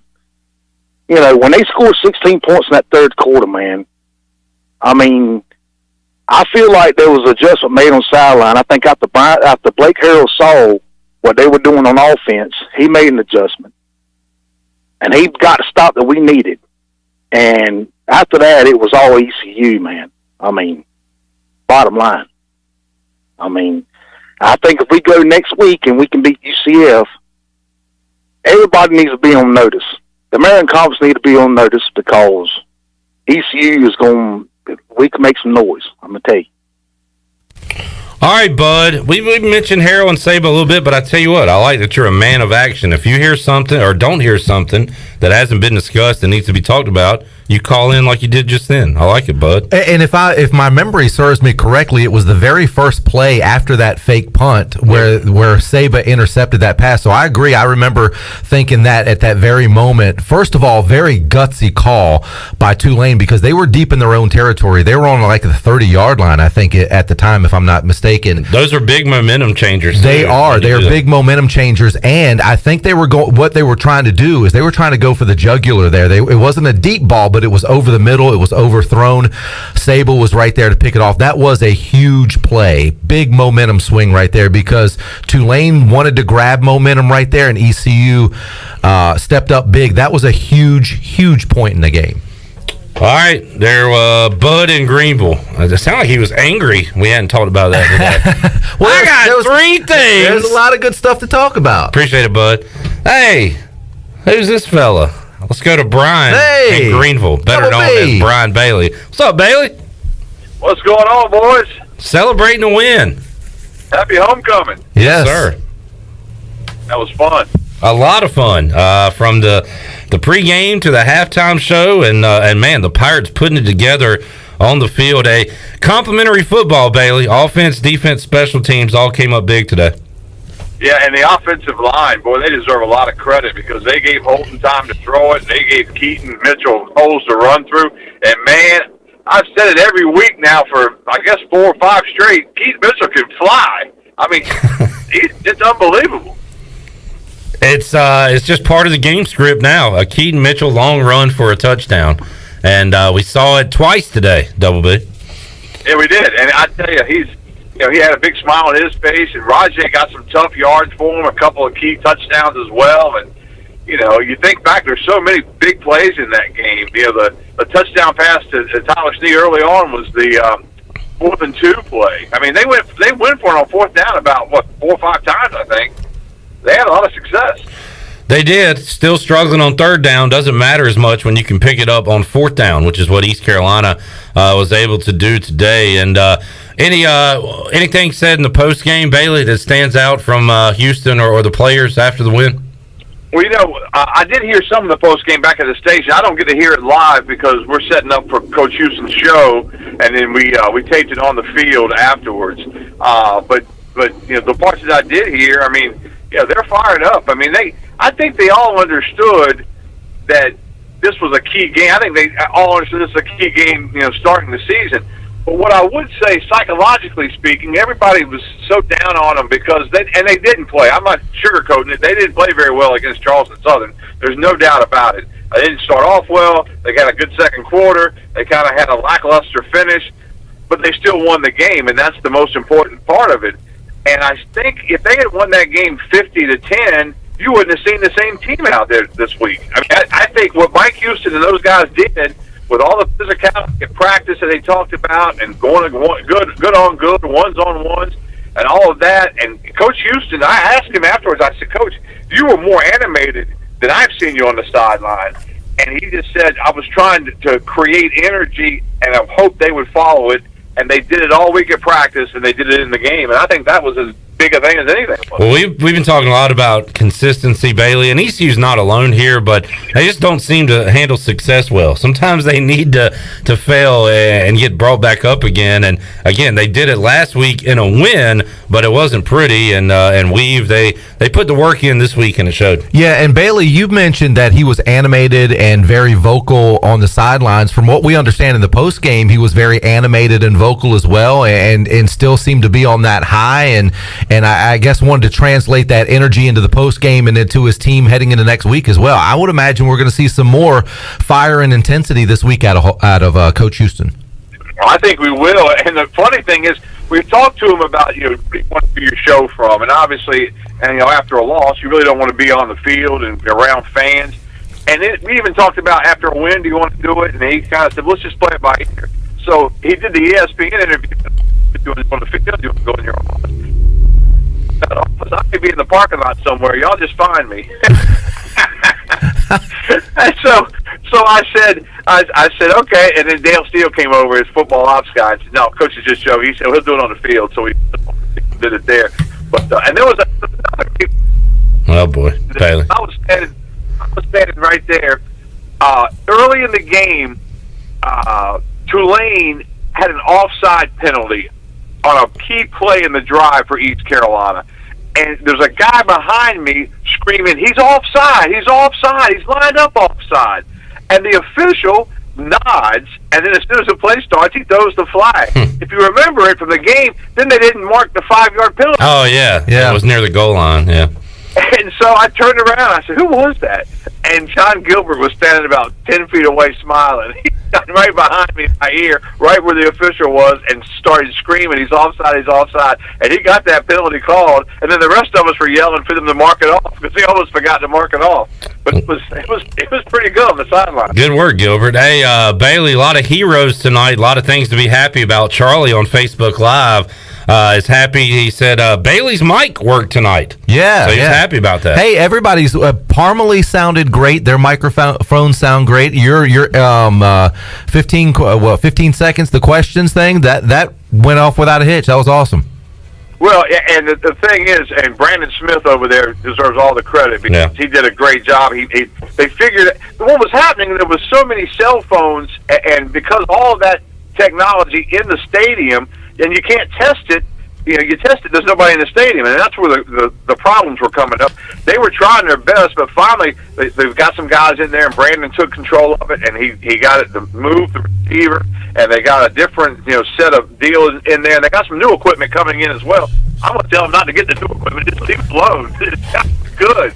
But, it was one of those days where everything worked. Parmalee was great, by the way. Those guys, Matt Thomas and Billy, you know those guys, too. Yeah. But those guys are really cool guys, and they've always been really gracious about doing interviews, and they love where they came from. And I thought they for a 10-minute little concert, that was pretty cool. It was really cool. They came by. Some of those guys came by the Pirate Radio tailgate and said hi and took some pictures and stuff. They're just class acts, and they love East Carolina, and that's really cool. Yeah, and they're very talented. It's kind of funny to me to watch them in person, and you hear them on the radio all the time and everything. And you think, well, those guys are like us. They're from Eastern North Carolina, so they've done very, very well for themselves, and they're great guys, man. They really are. Bailey, looking forward to a Monday edition of the Brian Bailey Show. You got a guest lined up yet, or is that to be determined? That's TBD. All right.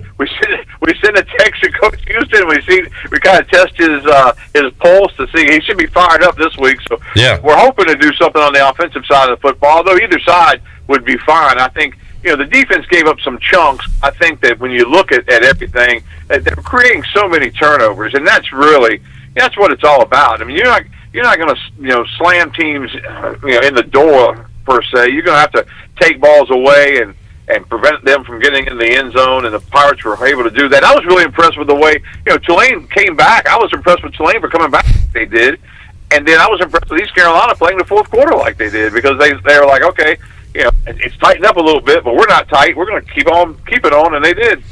Bailey, good to talk with you. You got to get to ESPN Plus or Skip Holtz. Skip Holtz is going ballistic in Raleigh against NC State. Skip Holtz is lighting up the officials, and has good reason to. Yeah, Louisiana Tech had a 4th and 5. State jumped off sides. They're calling a false start, so it's going to be 4th and 10 with 48 seconds left. Tech down by 7 to the Wolfpack. But I don't know if I've seen Skip Holtz this angry at officials. This is something. So anyway, the old Skipper's getting after him.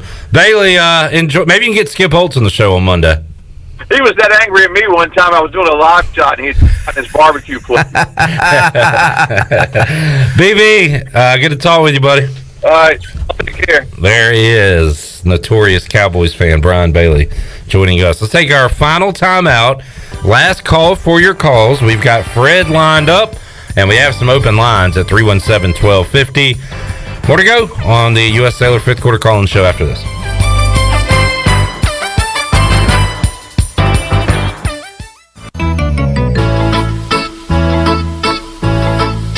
The best place for delicious food and great prices is Familia. Familia has something for everyone, like New York-style pizza, lasagna, chicken, veal, or eggplant parmesan, homemade meatballs, plus a variety of seafood selections and favorites, like the steak burger and southern pork chop. If you need food to go, Familia's drive-thru window is open and ready for all takeout orders. Familia, Fire Tower Road near Pitt Community College, and FamiliaNC.com. Why do I run? Is it because I'm driven?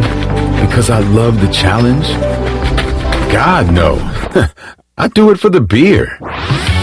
If you're the kind of runner who does it for the beer, this summer you can get one on us with the Michelob Ultra Beer Run.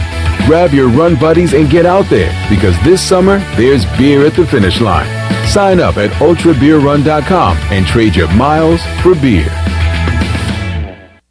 Come and explore great shopping in downtown Washington at Naughty Life. Hi, this is Gina from Naughty Life, and new fall merchandise is arriving every day, featuring all the new Yeti products, like the loadout buckets and waterproof dry duffel bags. We have new fall clothes for men, women, and children. At Naughty Life, we have something perfect for any occasion, like new jewelry and a great selection of sunglasses from Costa, Reflect, and RCI. Visit Naughty Life on Main Street in historic downtown Washington, and like us on Instagram and Facebook.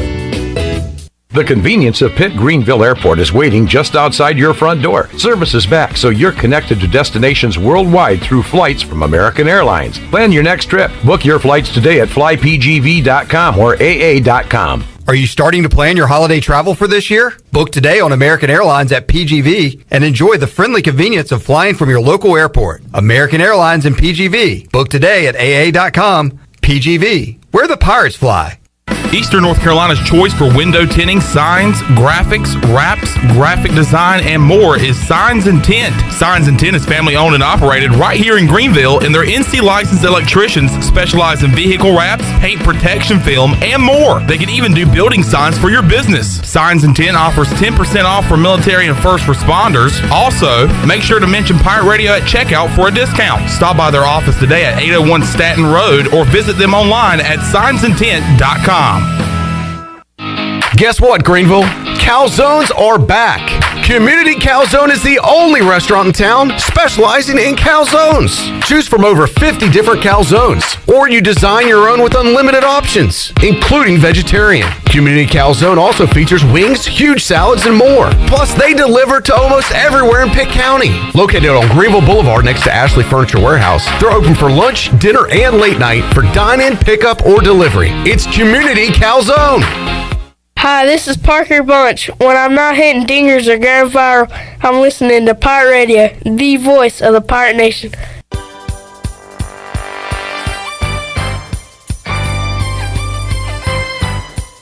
You're listening to the U.S. Cellular 5th quarter postgame call-in show.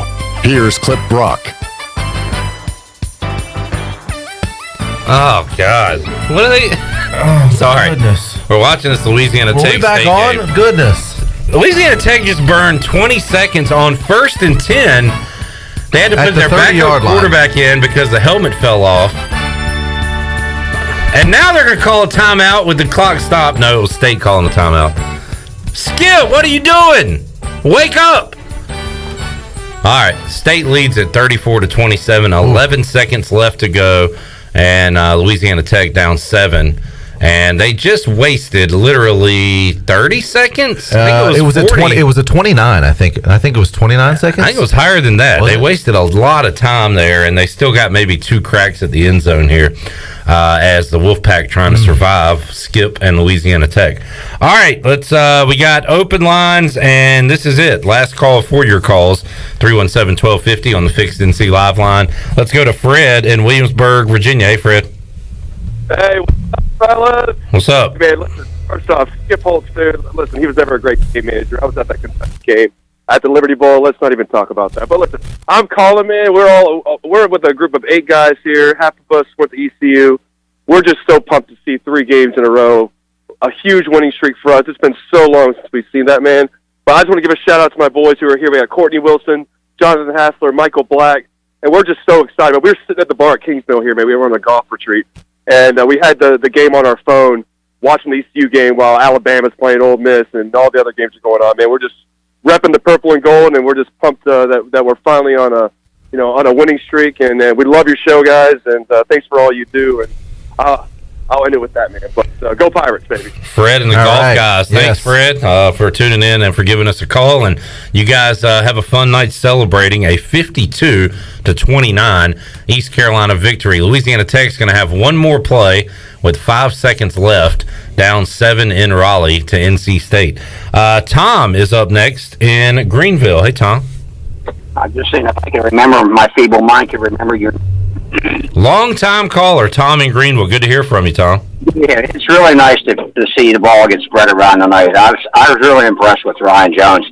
He's a load coming across with the jet sweep, and I think everybody that's played, I mean, this is the first time up the offense. Audie has really come on strong, so there's a lot of weapons, and it's going to be an interesting game at UCF because they're not going to be in a very good mood after losing the Navy today, so it's first time we've been 3-2 as long as I can remember. It's been 5 or 6 years since that's happened. First time we've been 3-2 this late, had a winning record this late in the season since 2015, Tom. It's been a long time. Good Lord. So anyhow, it was a fun game to watch. All right, Tom, great to hear from you, man. There's Tom in Greenville. Are the aliens coming? What's going on with the phones tonight? It is it's a weird phones night going on. Will is in Wilmington. Hey, Will. Hey, Clip, how are you? Good, how are you? I'm a lot better. I'm real happily after we had the Daddy Fingerler Stadium. Didn't run out of beer this week. That was a good thing. And I just got to say, this team, it's a different team. Different football team. I mean, Tulane, they took Oklahoma, damn, they took them to the ropes. They should have beat them, had that onside kick. And, we're a different football team. We're showing heart. We're showing passion. We just seem like the boys seem like they're out there and they care more. And I don't know if that's coaching or what it is. I think this COVID-19 thing, we got the juice back in the stadium. They got the people there. We got the beer. And everything just seems a lot better. I mean, what do you guys think? I mean, do you think that the fans are there is what's kind of leading to this difference, or do you think that it's coaching, or I mean, what? Well, the fan, it's a week-to-week thing. I don't think you can say ECU is back until they keep on. We had a great win at Marshall, a great quarter at Marshall. We had an ugly win last week and a full performance today. So again, Billy, I mean, I hate to beat the dead horse here, but we want to see consistency from this team week in, week out. We want to see what it looks like in Orlando. Because the fans were there last week. The fans were there at South Carolina, and we still saw a sputtering offense and things, bad defense at times last week. Today was a perfect storm for East Carolina. An energetic crowd, great offensive performance, solid defensive performance. It was all there. So for one day today, hell yeah, we're back, and things are looking good, but how do you carry it over to the next week? Well, I think the fans always play a key role in that, because if the fans do not show up, it's more of an indictment on the team. The team doesn't feed off that energy. Obviously, you need the fans in the stands. The beer helps. All that stuff, everything helps. But like Clip said, man, we need to see more, still need to see consistency. We need to see it on a week-to-week basis consistently, offensively, defensively, and special teams-wise. Now now the thing is ECU fans, coaches, players, everybody knows this team is capable of it. So from here on out, there are no more excuses. If you're not getting it done, you're not getting it done, because we know there's the talent on this team. The proof is in the pudding. We saw it today. Now you got to keep that ball rolling. An ECU employee texted me during the show. He's tuned in, said this is the best atmosphere for a football game since I've been here, and he hadn't been here too long, and said the fans were a huge factor in today's game. So that's a great thing to hear, Weave. You were there in the stands. Again, not a packed house, we know that, but the fans that were there, I guess, were really into it. Yeah, the atmosphere was just great. It was homecoming. There's always a special atmosphere around homecoming. It just doesn't matter. You know, there are people there that you haven't seen in a long time, celebrities rolling around everywhere, former NFL players. Parmalee certainly did not hurt the cause. It was a great halftime atmosphere. The only thing I wish would have happened is that Parmalee would have been a little bit the announcement for Parmalee, or that would have been put into place. I know that was kind of a last-second deal. Right. Had there been a few weeks of build-up to that, I think the crowd would have been even better, because they could have sold more tickets. So, taking nothing from it, it was still wonderful and awesome to have it. I just wish we'd have had a little bit more notice to get more of the butts in the seats, because I think Parmalee would have drew more people. State gets a pick. They knock off Louisiana Tech by 7. Great game. So it was 41 seconds left on the clock. Yeah. So it went from 41 seconds down to 11 seconds. They reeled off 30 seconds for no reason. They had a backup quarterback in, because the starting quarterback had to go out because he took a hit and his helmet came off, which we thought could have been called a targeting, a personal or at least a personal somewhere. foul. And that's why his helmet came off. The backup comes in. It was first and 10. Idea. Could have spiked the ball. Mm-hmm. Could have called timeout. Well, it looked like he had no idea that the clock was running. Yeah, and that's on him. That's on the coach too. Coaches. It is. It's Absolutely. Somebody's got to call it. And they had a timeout in their pocket. I know you want to save it, but you wasted 30 seconds when there's 41 seconds left on the clock. We were screaming. I don't know how they didn't hear us in Raleigh and call timeout. All right, that is it for your calls. Or you got one more? We got a couple more things to do, Weave, including the Brown and Wood Drive of the Game, brought to you by Brown and Wood, serving the Pirate Nation in Eastern North Carolina for over 80 years. Brown and Wood has 4 brands, 3 generations, 2 showrooms, 1 goal, 1 Weaver. That one goal is you leave a happy customer and buy a car from Billy Weaver. Brown and Wood on Greenville Boulevard, Greenville, online, brownandwoodauto.com. I have not looked up the drives today, Weave, so I'll have to do that right now. One of the ones that really stood out to me was the one that made it 10-0, or the drive to make it 17-0. One of those definitely, because the first one was three points on that first. I was going to say the opening drive, but that led to a field goal, so we're not going to call that one. Yeah, so I would have to. I'd have to say either the second or third drive of the game, because it kind of set the tempo of the game. The one that made it 17, well, it was 24-0 too. There was a lot of good drives of the game. Yeah, this is a great problem to have, right? Trying to decide. Well, the one drive was 2 plays. We've seen that Keaton Mitchell long run. 7 play, 55 yards, 335. That's it. That's what you want. That's the one that made it 10-0. So yeah, that's the second drive of the game. How about a 10 play, 75 yard drive taking 5 minutes in the fourth quarter? Yeah. That's which went from the third quarter to the fourth quarter, right? And that was after a Tulane touchdown, because that cut it to 8 points. Yeah, I'm going to call that one the drive of the game. 10 plays, 75 yards, 5+ minutes off the clock, and you made an 8-point game, a 1-possession game, back to 2 possessions with a Rajay Harris touchdown. All right, Billy, good stuff, man. Any final thoughts tonight? Great victory, man. You just got to build off this, and I want to see. I want to get off the roller coaster. And hopefully that'll happen. Ride. Yeah, get me off the ride. Thank you to Tiebreakers for the awesome post-game food. We will likely be there on Sunday watching some football. I got a feeling, Weave, I don't pick our team a lot, but I got a feeling that Washington puts it together tomorrow. Yeah, Washington's favored over Atlanta. You know what would make for a nice weekend? A good Pirate victory, which we've already seen, for Carolina to go 4-0 and beat the Dallas Cowboys, and for Washington to beat Atlanta. And then for the nightcap on Sunday for Tom Brady just to put a whooping on New England. That would make me happy for the weekend. Hey, we believe. We believe. I like it, but it does sound like we have a speech impediment. Shirley, good stuff. Intern Jalen, real quick, how'd you enjoy your maiden voyage on the fifth quarter? Again, you got off really easy tonight. Yeah, it was a great experience because we got the W, but last week when we almost caught the L, it was rough. Yeah, you got a good. Got to go with the ups and downs, man. Yeah.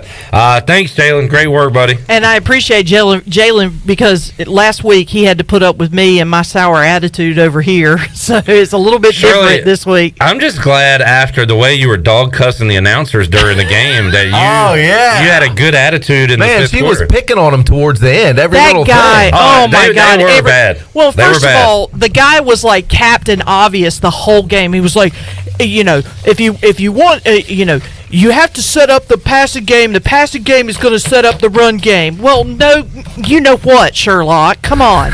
Anybody who's ever watched a football game knows that. And then he mispronounced Holton Naylor's name about 50 different ways. That's been happening for 4 years. It's Aliers, it's Ayers, Allers. I mean, it was awful. He kept getting Jaquan McMillan's name wrong. Aaron Ramseur really tripped him up. Aaron Ramseur. And then, of course, he thought Holton Naylor's was Mason Garcia. In the entire play. After the play. Yeah. After the play, when they're showing the replay, he was like, look how smooth it is for a left-handed quarterback. Something about the left-hander. And I'm like, you idiot. He's right-handed. Oh, my God. He's throwing it right-handed. It's a different dude. He's amphibious. Yeah, exactly. Rough day at the office for those guys, but we got through them. Shirley, good stuff. Jalen, thank you. We've enjoyed it, buddy. Great Always, win. man. Good win. And thank you so much to you folks for chiming in on Facebook Live, for watching us, for listening to us, and for all the calls. Great night tonight for the calls as well. We will be back here next Saturday, 2 o'clock on the Bud Light pregame tailgate, and after the game next Saturday night on the U.S. Cellular fifth quarter call-in show. Tune into Pirate Radio Live on Monday as we'll go back inside the Players Lounge. We'll talk to Rajay and Tyler together about the pass that Snead missed to Rajay on that play. They tried to hook up. Couldn't do it. But yeah, his passing percentage is dropping quickly. Yeah, we'll have to get on him about that. But it's going to be fun to talk to those guys on Monday. That and third downs are a problem. Maybe he should have put his receiving gloves back on because he had it off when he threw it. Yeah. So maybe he needs to put it back on. We'll discuss that in detail. And to remind me, I got to ask Rajay about his Slipknot T-shirt. Yes. We'll do that too. Hey, and can we get the video? And I know you guys probably haven't seen it, but the video inside Dowdy Ficklin Stadium before the game that has a lot of the players and it's hyping up everybody. One of the calls on there has one of the national guys calling Raji.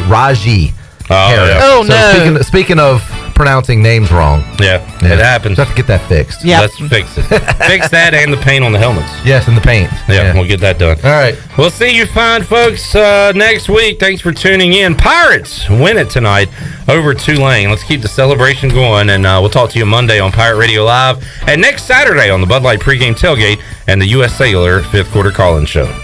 You have been listening to the U.S. Cellular fifth quarter postgame